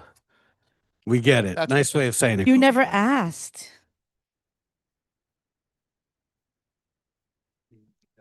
Councilwoman Ionati. Hi, Cody. So can I ask you what qualifications, I don't need his qualifications, what would he be doing? Because I don't think it's a lot of money, because in my company, our techs get like 65,000 plus benefits, but it Mine- depends on the level of what their duties are, like what are they going to be doing? My vision for it would be they'll be handling most of the day-to-day help desk sort of thing, taking that off me. They'll also probably be in charge of the new annex development and the libraries is what I'll probably. that's a lot of assign work. To them. Yeah. That's a lot of it will work. be a lot of work. And ad changes, would you be doing ad changes, website changes, updating with you? Because I know right now you're running around the whole town, updating everybody's, Yeah, they'll including have the police same department. permissions As me for Yeah, I website don't changes think and that that's- sort of thing, so they can do it if I'm away. And he can do HTML and he can work the website on the back end and everything, correct? Yeah, they'll Yeah. have full CMS Yeah, management for the website and all think that. that's Yep. cool. Thank you. Yeah, because keep in mind, right now, when Cody's on vacation, he's really not on vacation. We bother him a lot. If, Mike Brogy, obviously, he can help quite a bit, but Cody's still always connected and available 24/7. So. Yep.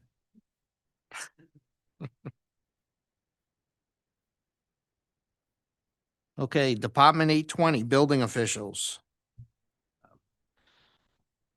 So overall, the building officials proposed budget's approximately 528,000, which is an increase of 23,000 or 4.6% from the previous year. And when you heard, or from the current fiscal year, I should say, when the director was here last month, again, the discussion was to add a new position or a part-time position for minimum housing inspector so that they could more quickly respond or, better respond to the number of calls you folks all get and to look into items throughout the town. So this budget includes minimum housing inspector at approximately 12 hours per week, so 0.3 FTE, which really comprises the entire increase. When you take that in addition to the healthcare benefit, not healthcare benefits, the payroll taxes related to it, plus the healthcare increase, just the overall budget increase. So again, proposed increase of roughly 23,000 with a 0.3 FTE included in this budget. And I think as we talked about, this is definitely a good way to introduce ourselves into the minimum housing issues that we do have. And then as the need grows, then we can always expand it. But right now, we think 12 hours a week, $30 an hour is going to be the salary for them to work within the minimum housing areas that also help with, obviously zoning has their issues, police have their issues, and minimum housing will have their own separate issues. So hopefully those three can work together to address a lot of the complaints that you all get. Okay. Any questions? Councilman Hool. I think minimum housing is, that's where some of my complaints come. I know that, the director he's can't handle it all. We have so much development coming.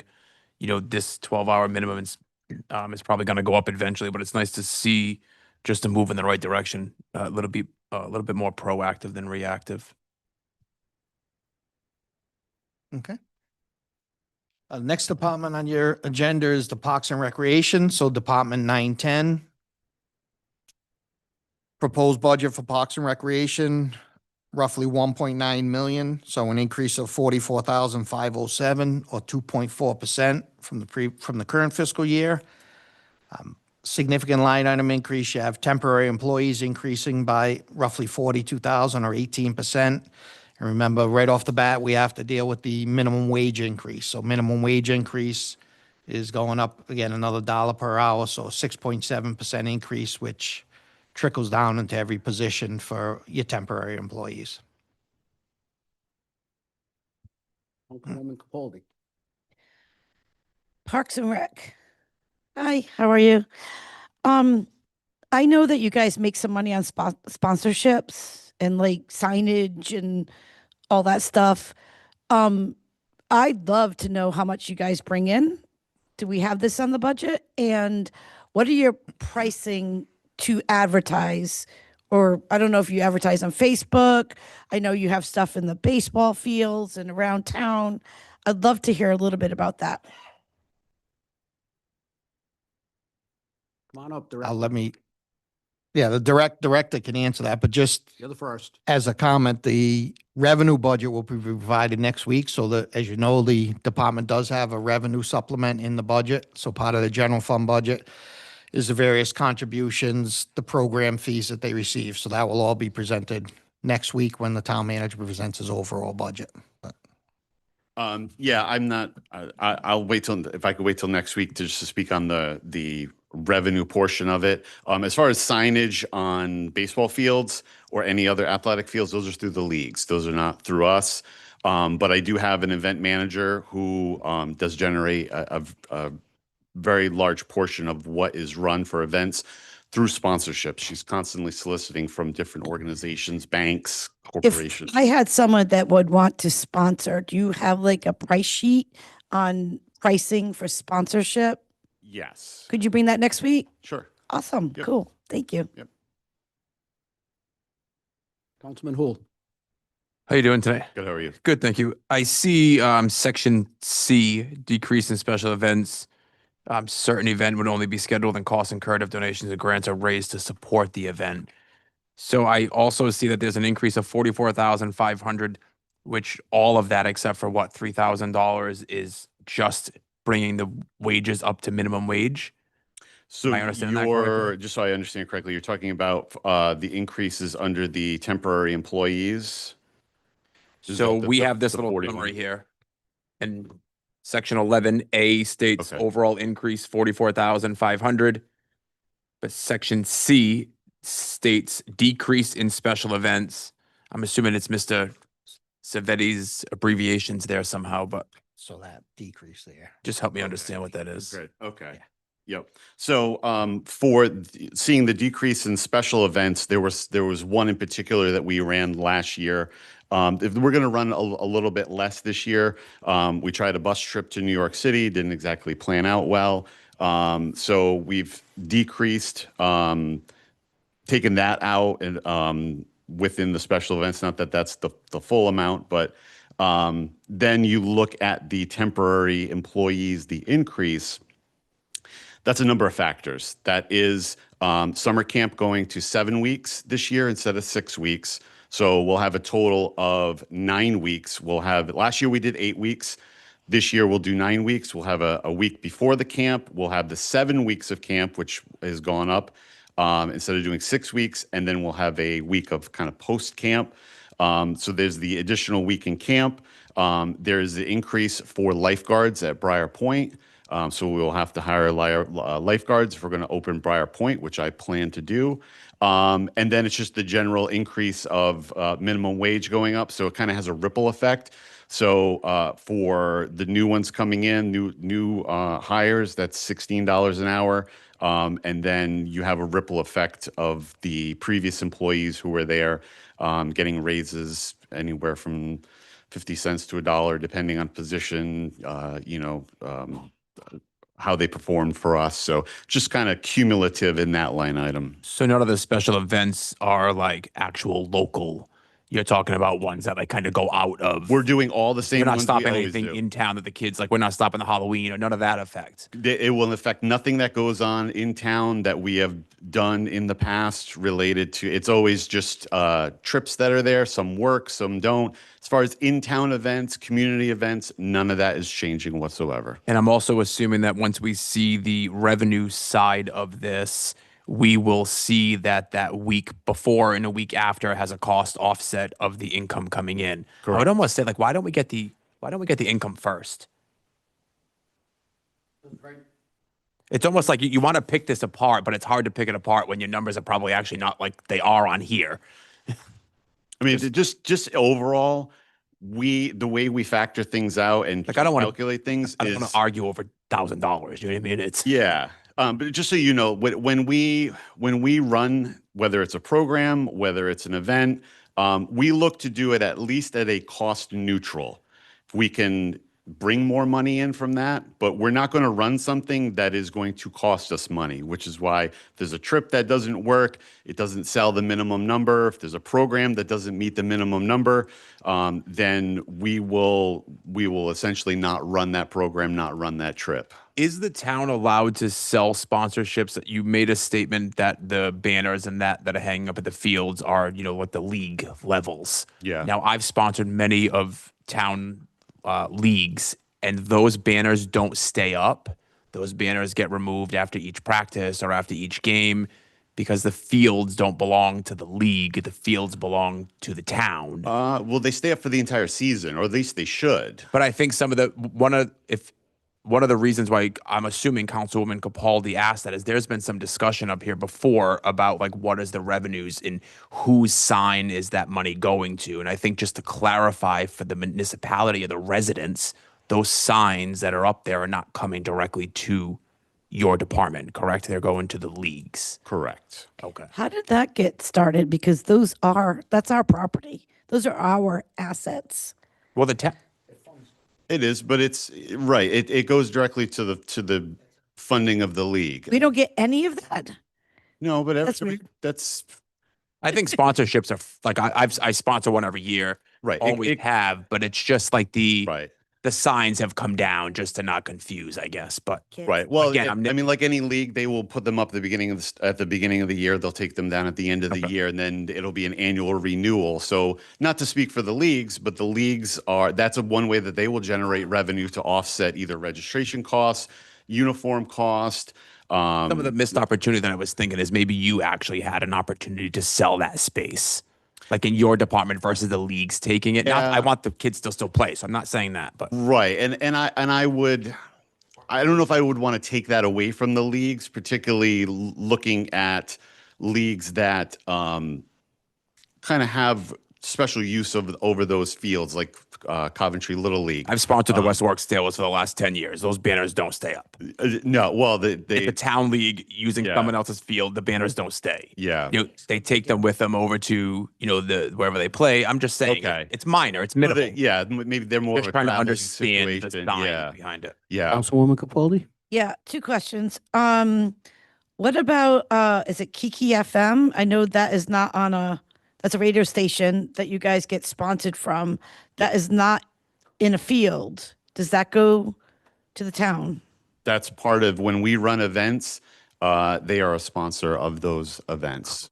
And second, hats off to extending the summer camps, because when my daughter was there that week between school and the week in between and the week after before school, so you're going right up and back and forth. All That's- credit to our program manager. That's That was his perfect. goal. Hats That off was to that. he wanted to do. He's done a great job growing that program, getting quality staff in there. We've had a great return for our summer staff coming back. So now we have some continuity of people, so we don't have to hire as many. So he's done a great job That's awesome. building that Yeah. program back Got up. Thank double you. for that week, right? Special counselor for that week, maybe? Yeah, I believe, Okay. yeah. There you go. Yes, Councilwoman Capaldi will run.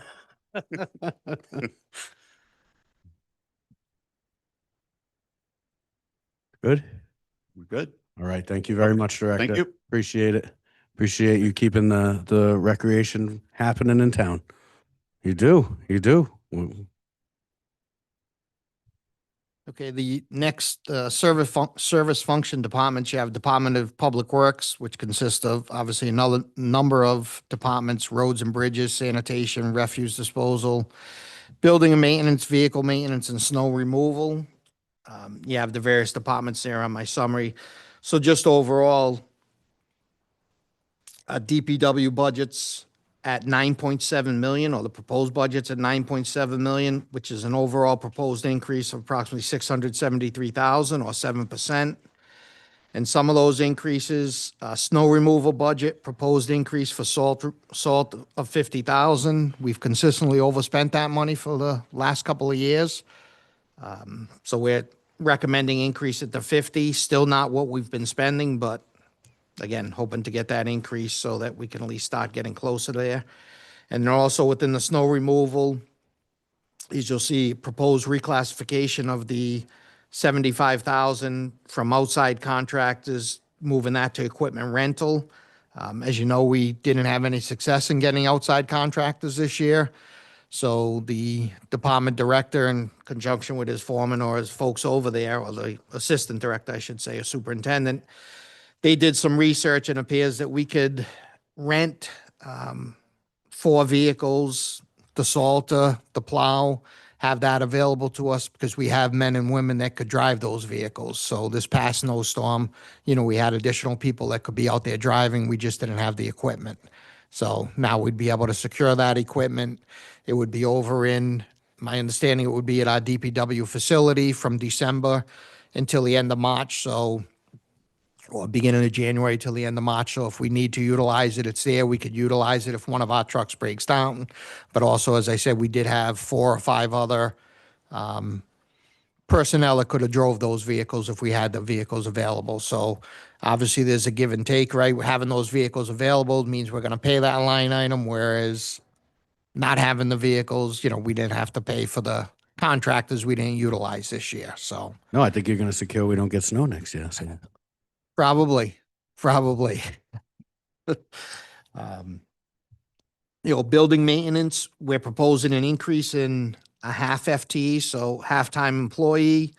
And again, mainly because of the additional space, again, with the new community learning center, that's 38,000 of additional square feet that we need to take care of. So looking to add an additional 0.5 of FTE, as well as you'll see some of the utility increases, et cetera, related to that space. So although that space, existed, we didn't have the heat going like it's going, the AC going like it's going to be going. It wasn't utilized. It was really bare bones over there. But you folks that know that facility, we're fortunate that our final grant, or at this point, the grant is roughly 4.7 million that we received from the state to rehab that site. And if we didn't rehab that site, we'd probably be looking at having to tear down a building. Because my understanding is the condition really wasn't. We had the roof leaking all over the place, stuff coming up through the floor. So it was in rough shape, the back quarter of that building. And then just bring to your attention the refuse collection, which is Department 860. You'll see capital lease debt service payment of 175,000. Just bringing to your attention, that's the increase that's required under Resolution 2025, 2025-65, where we purchased the 3 sanitation vehicles. We self-funded those purchases rather than going out to bond or going out to capital lease. And so we do have a repayment schedule to pay those off over a 5 to 7 year period. So that's the line item that we had proposed within the resolution. If you refer back to that resolution, you can see how that's going to increase over the next several years. So I know DPW is quite large, a lot of different departments. So yeah, feel free to go through. Councilman Hool. I think some of my frustration with this department is that they always seem to run over budget year over year. And I know there's a lot of things in here that we don't know, like vehicle maintenance, or we don't know snow.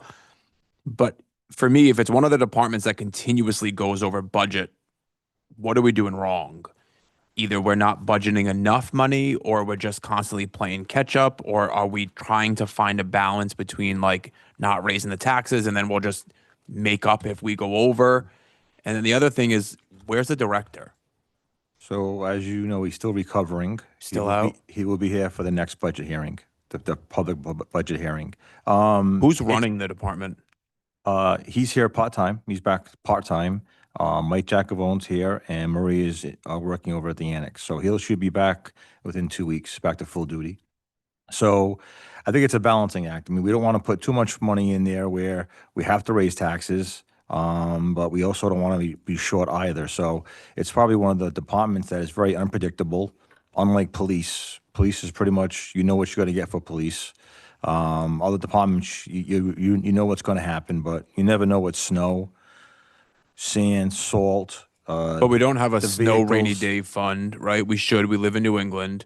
So can if we create- funded create one. $25,000 a year to a snow rainy day fund, something to that effect, a snow fund. So then when we get these massive storms, we don't end up tons and tons of money in the, in the red. All of these little things, the trucks that they drive, we don't have a fund that's funding their trucks. For Like the those are garbage the trucks we do. things For the garbage trucks, we do.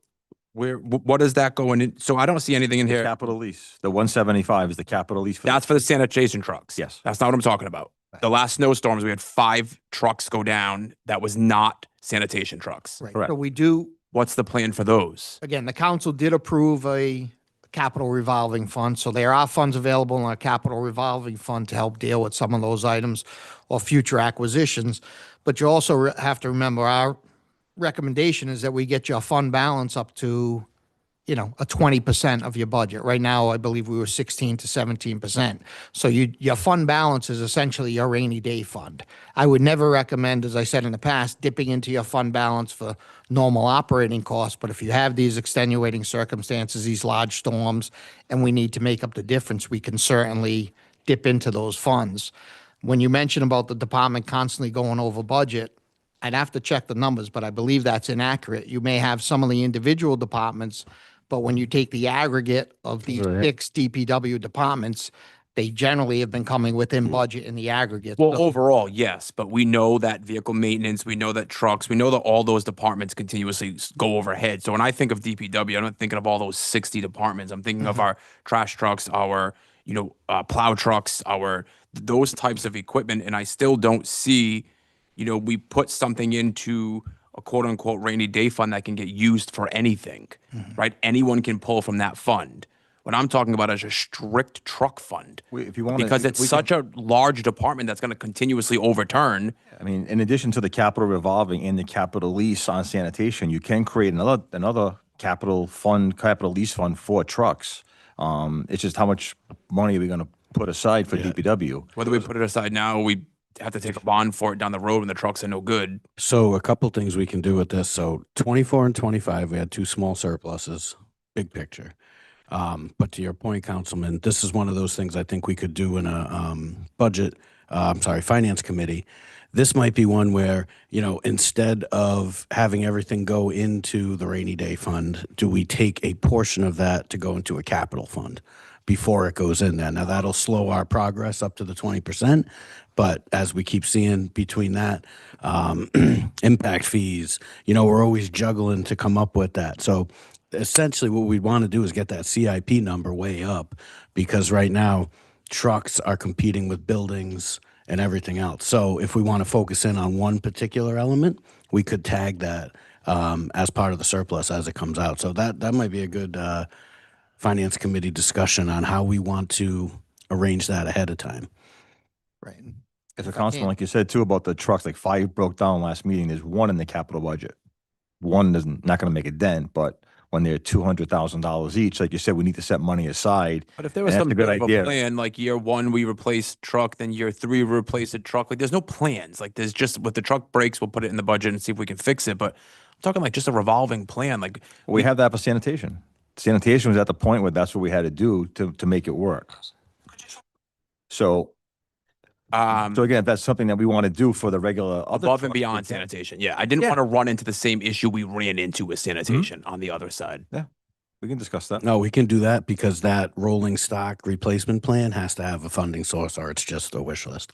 So we could take that up in Right, in so finance. one of the things we could certainly look at, as you said, is finance committee and then come before the council or something we set up in some of the I've worked with other communities or other districts where you adopt your fund balance spending policy, and say, okay, what's our goal? Do we want to get up to, maybe it's 16%, right? You only want your fund balance to be at 16%. Anything in excess of that goes over to a capital projects fund that to utilize that has to come before the council. So it's not just an open door policy, but you could start funding it. Again, my initial goal was to try to get us up to 20%, but maybe we stop at 16. And if we finish this year with a surplus of 300,000, and that's over the 16% of next year's budget, we push that 300,000 into a capital fund. So you can fund it that mechanism where you're taking some of your regular general fund balance or reserve funds and pushing in specific for capital. So there's definitely different ways we can approach that can help you out. But again, you're 100% correct on the repairs and maintenance. We don't know where those are going to be. The discussion we had with the director was the same where, we said, okay, we are getting new vehicles, but how come we're still seeing the cost? Well, because our number of old vehicles still greatly outnumber the new vehicles. So But we we're also- still seeing some of those repair costs being higher. We have seen a decrease in the sanitation repairs because we do have 3 new sanitation trucks. I was hoping to see a decrease in the vehicle maintenance because of that pretty car wash that they got. That's what I was told. That would be. It hasn't been in full utilization yet, but I'm sure we will see some That's what savings I'm over waiting the for. next couple of They're, years. they're cleaner, but they're still breaking down.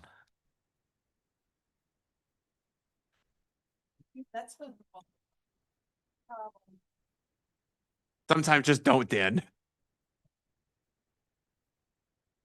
No. Okay, planning department, Department 940. Again, planning department has a number of components, commissions. I didn't list those all here. You'll look at the commissions and the different, the trust and the zoning board of review.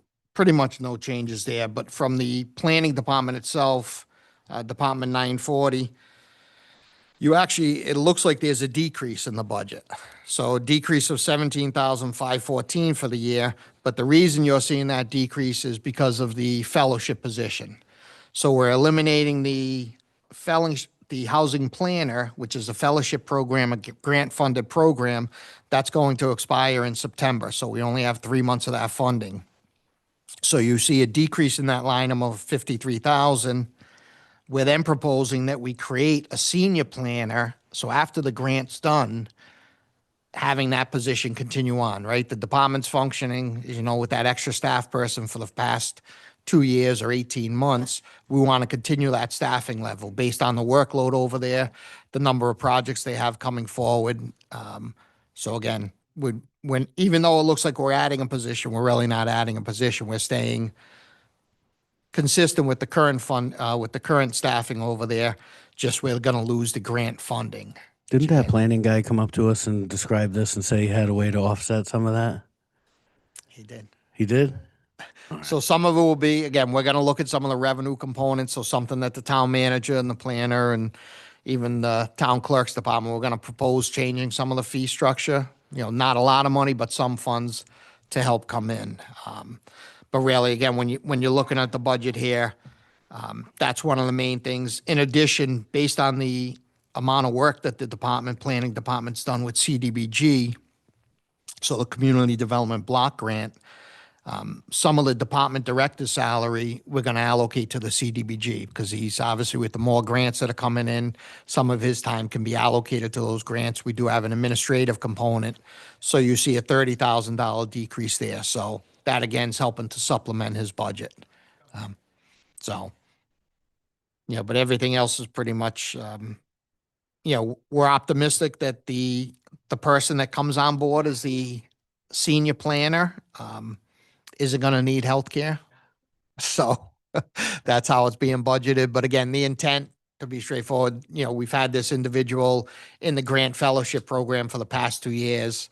We're optimistic that that person would be able to continue with the town as long as the council approves this budget. We have a big investment in that individual and they've been a great asset to the department, and continuing that would be significant for the workload. Just one more thing under planning, the Conservation Commission does come under planning, And I know Mr. Knockowitz made a presentation to the council last week. So we did put a line item in there. We only put $10,000 in there for the weed abatement. So, I agree, but I'm not sure we have an extra 60 or 70,000 either. So I just wanted to put the line in there, seed it with 10, and then see what the council wanted to do with that line for further discussion. I agree with Councilwoman Capoli, it's not enough money. Councilman Hull. I also don't think it's enough. I don't think 70,000. I think 70,000 is also too much. I'd like to, my question that we had at the last meeting was the solicitor stated, although it might be kind of sort of a gray area, the impact fees may have actually worked for the weed abatement for this current year that we're in, which they needed before June in order to, they needed whether or not the council was going to move forward with that before June so they could order the chemicals through the DEM. So my question is, do we know whether or not we can use the impact fees to fund that for this year, or are we only moving forward for the following year? Vice President Brown. Just a correction. They submit their permit to DEM and say they're going to do 100 acres. If they only get enough money to do 50, that's all they do. So they don't need to know how much money they're getting. But they need to make the payment by June. There was a deadline in there, something about June. The permit deadline. Understood. That deadline was due, but not, so they can choose a number of acres, but based on fundraising or whatever, they can reduce the amount of acreage. But the permit has to say, we're going to do this. Okay. Yeah. So Mr. Iglesias, you're still looking into that? I mean, I think the gray area is obviously Parks and Rec. Is bodies of water considered open space where we could use Park and Rec impact fees? So I think that's the question that we need the answer to. So we're still looking into that.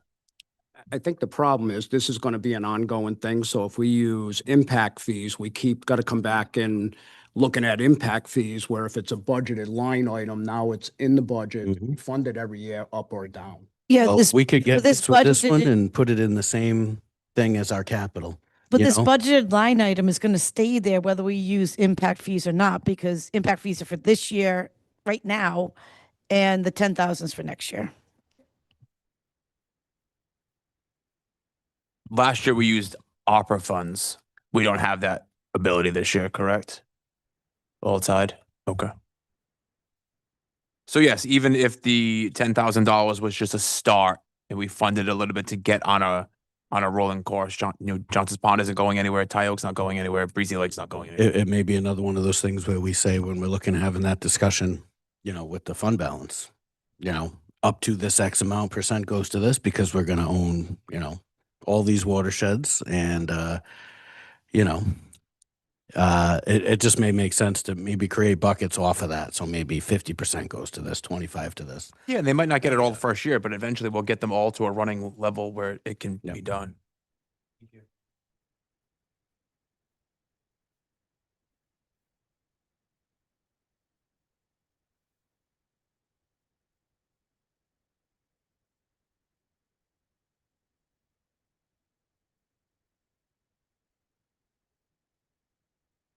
Good, okay. And I guess save the best for last. Hey, Chief still here? Yeah, Chief still here. I gotta butter him up, He carries. So public safety, obviously, again, public safety, a number of different departments, but just looking at Department 10 for 710 first, public safety, overall increase approximately 833,000 or 5.6%.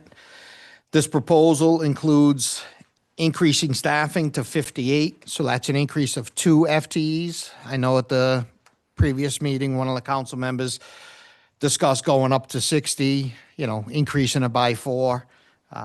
Discussion with the chief and, in the budget planning meetings, just based on where he's currently at, he feels that 58 is where we need to be right now. There's no need to go up to 68, and obviously the chief can answer for himself, but so we've agreed to put in the budget going up to 58.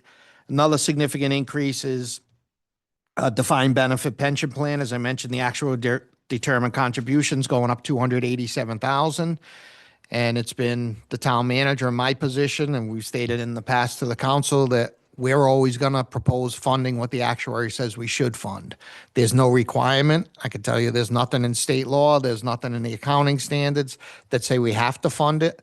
But the reason many municipalities throughout the state and probably throughout the country are in the financial positions they are with the pension plans is because they never funded it in accordance with the actuary. So I think the best we can do is take the actuary, fund it to where we need to be. And, it's going to get harder, especially in Council 94, where back in 2013, I believe new hires outside of Council 94 are now part of a defined contribution plan rather than a defined benefit plan.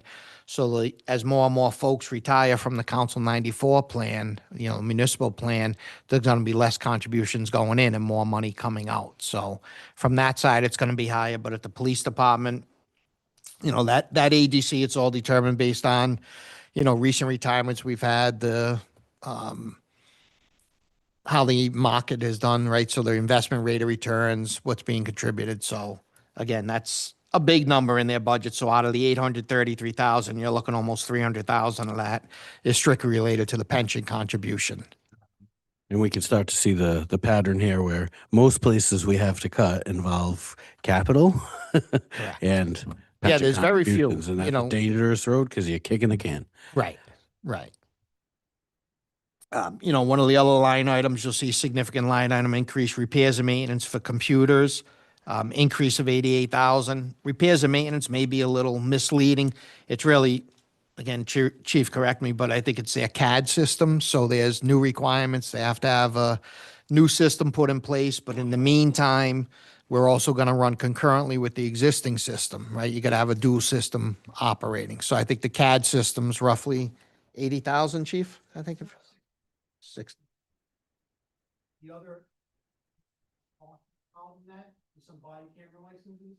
So we need to have those licenses and also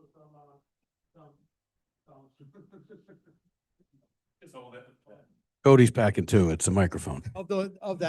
Can you hear me? Of that operational budget, that 84,000, 60,000 is that computer aided dispatch system that I came to you for the resolution about. We expected that. It just kind of fell on the year that I got promoted. I had to bring it. So yeah, we also have body camera licenses. That program has generally been funded through grant money. We are past that point of our grant funding. So the Chiefs Association, they are looking at renewing the grant, but it's not right now. So right now, for that extra money for the extra officers, I have to buy them body cameras. So that's where that money is coming from. Also, you'll see a little bit of ammo and taser increases. Cost of ammo is just going up. So that, and also the taser to outfit them, the new officers with that equipment. That's the operational increases that you'll see. So that's interesting because we talked about backing off maybe the FTEs a little bit, and now we can kind of see the counter to that as to why that makes sense, because you got to outfit, who you have at that lower FTE count as opposed to going too high on the FTEs and not having the ammo for people to carry and body cams and. And a lot of it's all federally mandated training, and also the Rhode Island Police Academy. We have to supply all that stuff. Yeah, every officer beyond salary comes with equipment cost to it.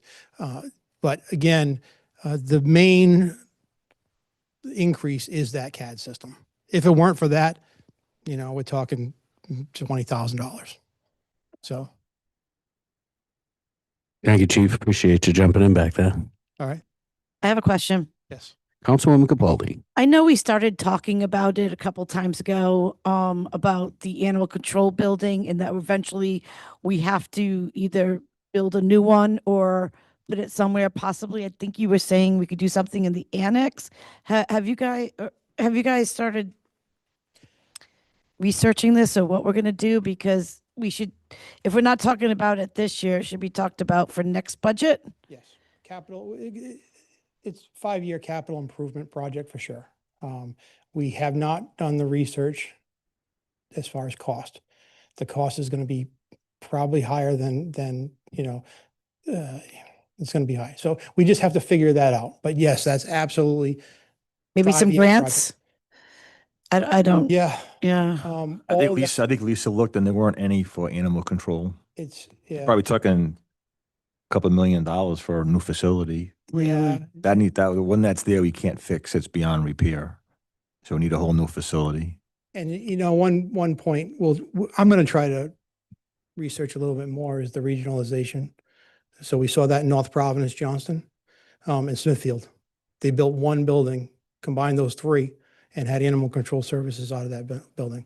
So those ideas, I think, are on the table for sure. More cost effective. Yeah, I mean, and I don't see why not. We do have surrounding towns that we could work with. So I think that's on the table. Maybe it's a better grant application if it's regional. Yeah, again, So- grant funding with that is, Tough, though. pretty I think you said easy last for, time. COPS grant, right? So we know that's, animal control is a niche thing where they fall under us for sure, but still a lot of the stuff, the equipment that we use for COPS doesn't apply. Right. So that's where, we have to figure it out for sure, though. That will no doubt be on future years. Sure. Vice President Brown. We did talk about, Chief, about maybe looking into a temporary office building or something that we could get the staff in a better environment. Yes, sir. At least would- temporarily, I think. Absolutely. Great. And like I said, I have 3 20-year employees there, plus 20 years. So they are dedicated to their job. They need good working conditions. So I'm for that for sure. We just didn't, this year's budget, I wanted to add the officers. I just couldn't, you can't really just budget for $12 million building, but all that's on the table, sure. Yeah, I have a perfect person to start researching it. So I will get that started. And I know this is probably not even in the cards. What about our old police station? Is that just too in disarray that we couldn't rebuild something or come in and redo it rather than starting from the ground up for a new building? Yeah, I'm not sure. I know that the town I don't know what the ownership is with that. I'm kind of out of the loop on Is it still for sale? Never for sale. We own it and we plan on keeping it as of right now. There've been people that have approached us to purchase it, but we haven't made a decision. Or council hasn't made a decision at this time to want to sell it. That's probably the most prime piece of land that we own right now. So Make it into the animal control. control center. I mean, I've never been in the old building, but I heard it was very in not good shape, put it that way. Yeah, His house is right behind it too. it's probably, the building itself may be limited use, but the property is prime. I've heard talked about, fire stations in there. It's absolutely a perfect place there. We didn't find it adequate for the police department. There was a bad building for us and it was, it's an older building. It's beautiful, historic.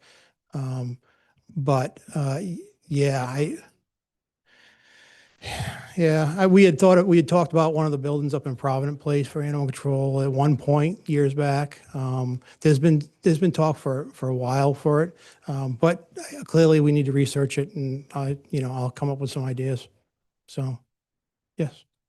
Councilman Hool. Just a quick comment. Thank you for coming this evening. I was out, I was heading out into Connecticut today and I was out in Western. And I think one of the things that was exciting by adding a couple of other officers is there's officers out there patrolling out in Western. And it's nice. It's kind of like you see them, they're being reactive or they're being proactive versus reactive. Sure. And, I think this is where we need to go. We need to get you up to that 60 number. Absolutely. And I am with the other counselors here that I think we could find a rental trailer. That might be something that's cost effective in the interim. Yeah. And it's, and as far as the increased manpower, it's kind of exciting right now because this next 6 months, I've got 3 that are just about to graduate FTO. You got a good run here. Yep. I've got 5 that are in the academy doing well. And I've got 2 laterals that are coming to us in July. Wow. So Nice. as far as recruiting the best, we're getting it. It's getting there. Yeah. Nice. Yeah. Nice to see. Thanks. Well, thank you very much, Chief. Appreciate it. Thanks Okay. for sticking around. Yeah, I couldn't stay in the back with the microphone. I'd rather be up here. No, we appreciate it. Yeah, we like to see you up close. Yeah, we keep our eyes on you. We like that. That is it. Yeah, just the last couple comments. So again, some of their other departments that we had listed there, police civilian department, which is Department 711. You'll see increases there. Again, main increase, contractual increases, healthcare costs. And then also we have a line item in there for, again, another longtime employee that's looking to retire. So based on contractual obligations, we have the payout there. So those are some of the items that. Yeah. I was just saying police civilian department. So Department 711, increase in that department's projected mainly due to the retirement. There's an employee that's been there for a long time, going to looking to retire in July. So there may be the payout of those accumulated benefits. As you may recall, we did set up a compensated absence fund. The council approved that, I think, a year ago or so, where we do have some funds set aside for that. But at this point, my goal is to still try to continue to build that fund because it's nowhere near in the ability right now to cover the cost of our accumulated absences. But the way that resolution was drawn up, if these buyouts or payouts result in that department going over budget, then we would dip into that reserve fund. So right now we're budgeting something there. Same thing in the police. When you look, they have a line item that went from 200,000+ in payouts down to 50,000 because of the number of retirements we thought were happening last year versus what we're projecting for next year. But again, we do have that reserve fund that has approximately, don't quote me on, but I believe it's 650,000 set aside in that reserve fund at that point. So we can dip into that. But again, I'd like to keep building it, but we do have that reserve or rainy day fund available if needed. Go ahead. Correct me if I'm wrong here. I tried to drop in your the 2026 approved budget numbers versus the actuals. I tried to get like an idea of how much of the percentage. You gave us a percent at the end of how much it was increasing. Yeah. But I was trying to find a percent of where we are currently, like per department. And one of my concerns, like we know the solicitor's line is gonna most likely go over at 82.6% of his of the budget. Snow removal we know is gonna go over according to as of February of 2026, we were at 90%. Town manager was on track at 66%. Finance was over. They're at 78% of their budget. Human resources, 74%. The police were directly on track at 65.10%. And the target was at 65% is where we should be at this time of the fiscal calendar. DPW was 74%. They're going to go over. Town clerk was under. Planning department was on track, and Parks and Rec was under. We have 1, 2, 3. We have 5 departments that are all going to be tracking to head over budget. Just as a mental note. Yeah. So If again, my math was right. Yep, understood. But some of those, as I mentioned in the past, distorted because some of the items like finance department, right? Finance department, we have to pay 100% of the insurance premiums in July and August. So that's $800,000 or so of the budget. So there's various line items that hit at the beginning of the year. So to look at it, as being prorately and just projecting where you're going to be is going to distort some of those figures. So again, But it falls under that line, right? So when we're looking at it, it's under that line. So it's hard. It's like, okay, we don't know how much of that is going to someone else. Or has the town ever, not that I'm a huge fan of solar, but have we ever looked into a solar on this building? I believe we looked at it on a couple of buildings. There were some different Right, like we're agreements. getting solar over on at the old landfill. That covers some of that cost. We're getting solar at the that's not annex. ours. The solar on the landfill, I think, is all sold to East Greenwich. None of that's ours. Doesn't that solar connection that's at the landfill over here is $160,000 a year? Where's that coming from? 110,000. 110. That's rent for the property. That's not solar. Understood. Yeah, that went to East Greenwich. So no, it's like 110. Yeah. So lastly, if the council doesn't mind, I asked Chief Potvin to come. So contractually, we have a contract with the fire dispatchers. That contract is up So I asked Chief Potvin just to come and explain it. Obviously, Chief Brown knows how it works, but I'm not sure other people do, as to why that's part of our budget and how we're going to negotiate a new contract. So, Chief Potvin?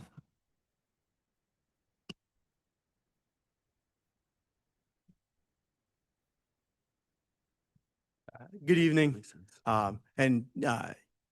Councilman Brown can probably speak to this better than me because he managed it for a lot longer. But for the past 21 years, the town has contracted with the Hopkins Hill Fire District for the management of the fire alarm, which is housed at the police department.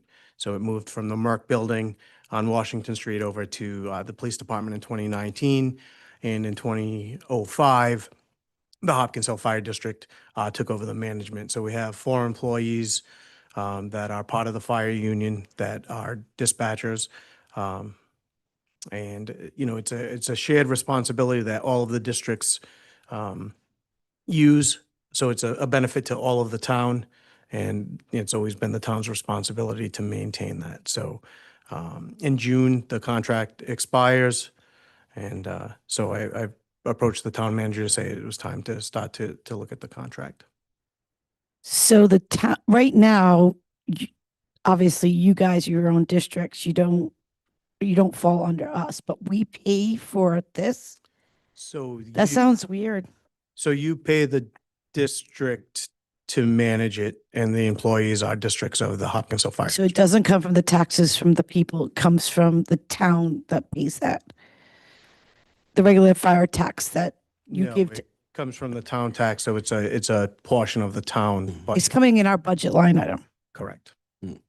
So they're our vendor, so to speak, kind of like we contract with those particular people. They just happen to be in Hopkins Hill Union and all that. It's just we contract with them. Right, so they're do the- employees of the district, and the town pays the district to manage it and to supply the employees. Yeah, it's fair to say, because what happens is you pick up the call 911, it doesn't matter what fire district you're in, you're a town of Coventry resident. So, and then to sit there and say, how would you divide this up by fire district? Is it by call volume? Is it by geographical area? You know, we got one district that covers 32 square miles of the town. Do they pay a bigger portion of the 911 service or something? So because it affects all the town residents, I would assume back when Chief Merck started it, he came to the town to develop a dispatch center for fire because it would normally go to the police department, but then they were growing and getting overwhelmed. So that's why all municipalities have a separate fire EMS dispatch system. So they put it underneath the town. So all residents get the benefit of that service. And all dispatch is co-located at the police. Separate office, but Separate office, but same look. Yeah, and by moving over into the police department, we got better coordination with the police department. We were side by side, the dispatches. You know, it's just worked out beautifully. We were in a building that was, you know, built in the 1800s. There was HVAC problems and the like over there. So moving them over, it gave a better environment for those employees. But it's always been a town function. Go back 50 years ago when Chief Merck started in 1969. All right, and it's town equipment. You know, the fire alarm receivers, the radio equipment, all maintained by the town. We utilize Cody for most of our IT, coupled with Mike Rogie as well.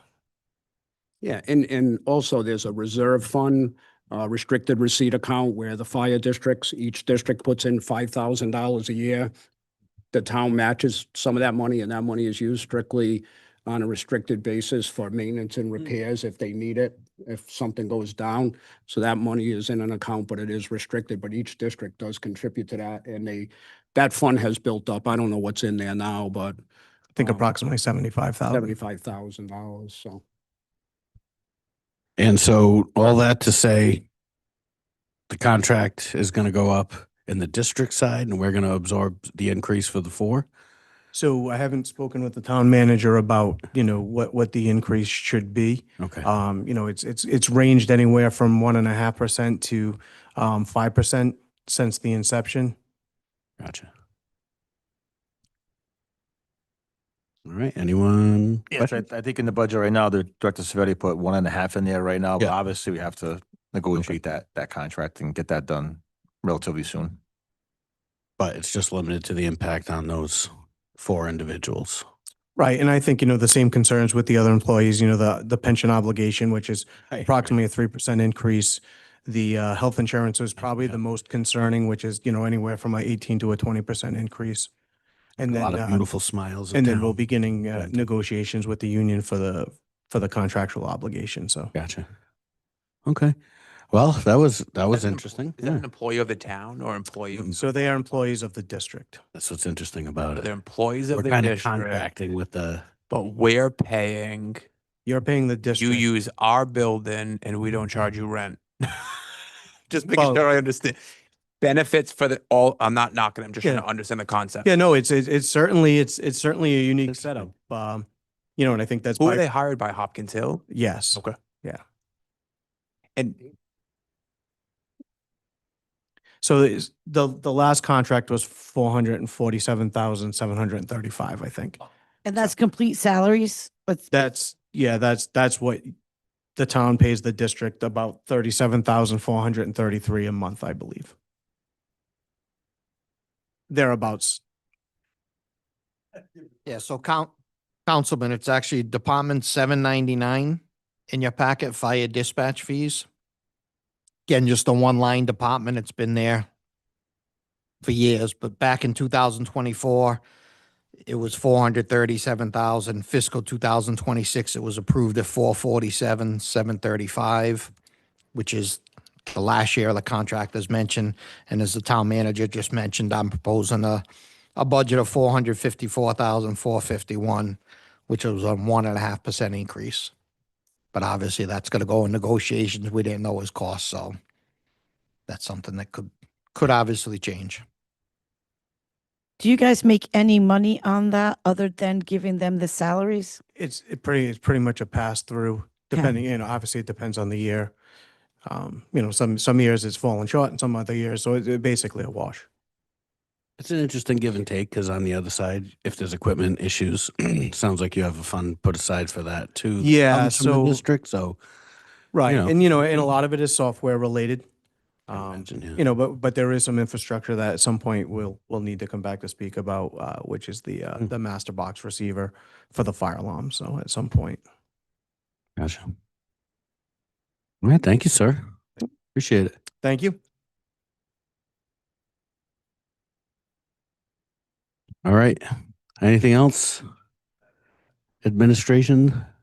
All right. No, I think we're all set. And, I know we talked about healthcare earlier, but the chief mentioned it as well. Just let you know, where we're at again, it's projected going to increase 17.49%, which sounds high.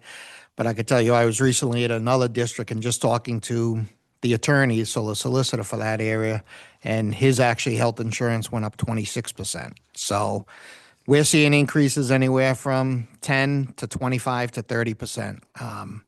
And with us, obviously, we're kind of self-insured through the trust, even though we're premium-based, it is still a self-insured model. So some of that's just based on the number of claims that we produced over the last couple of years, but also the increases from Blue Cross Blue Shield. And so it's a significant increase across the board. Understood. So tomorrow we have 3 or 4 departments, Human Services, the Library, and Engineering, along with Mr. Cowart will be here for a presentation on the school budget. The school budget pretty much resembles the 5-year plan that we've already approved, so I don't think there's going to be a lot of back and forth. We're giving them the 2% increase. We're giving them the deficit reduction money. So the numbers are the numbers, but he's got a presentation, PowerPoint presentation that he's going to provide tomorrow night as well. Understood. All right, council. We'll be back here again. I'll take a motion to adjourn. I'll make a motion.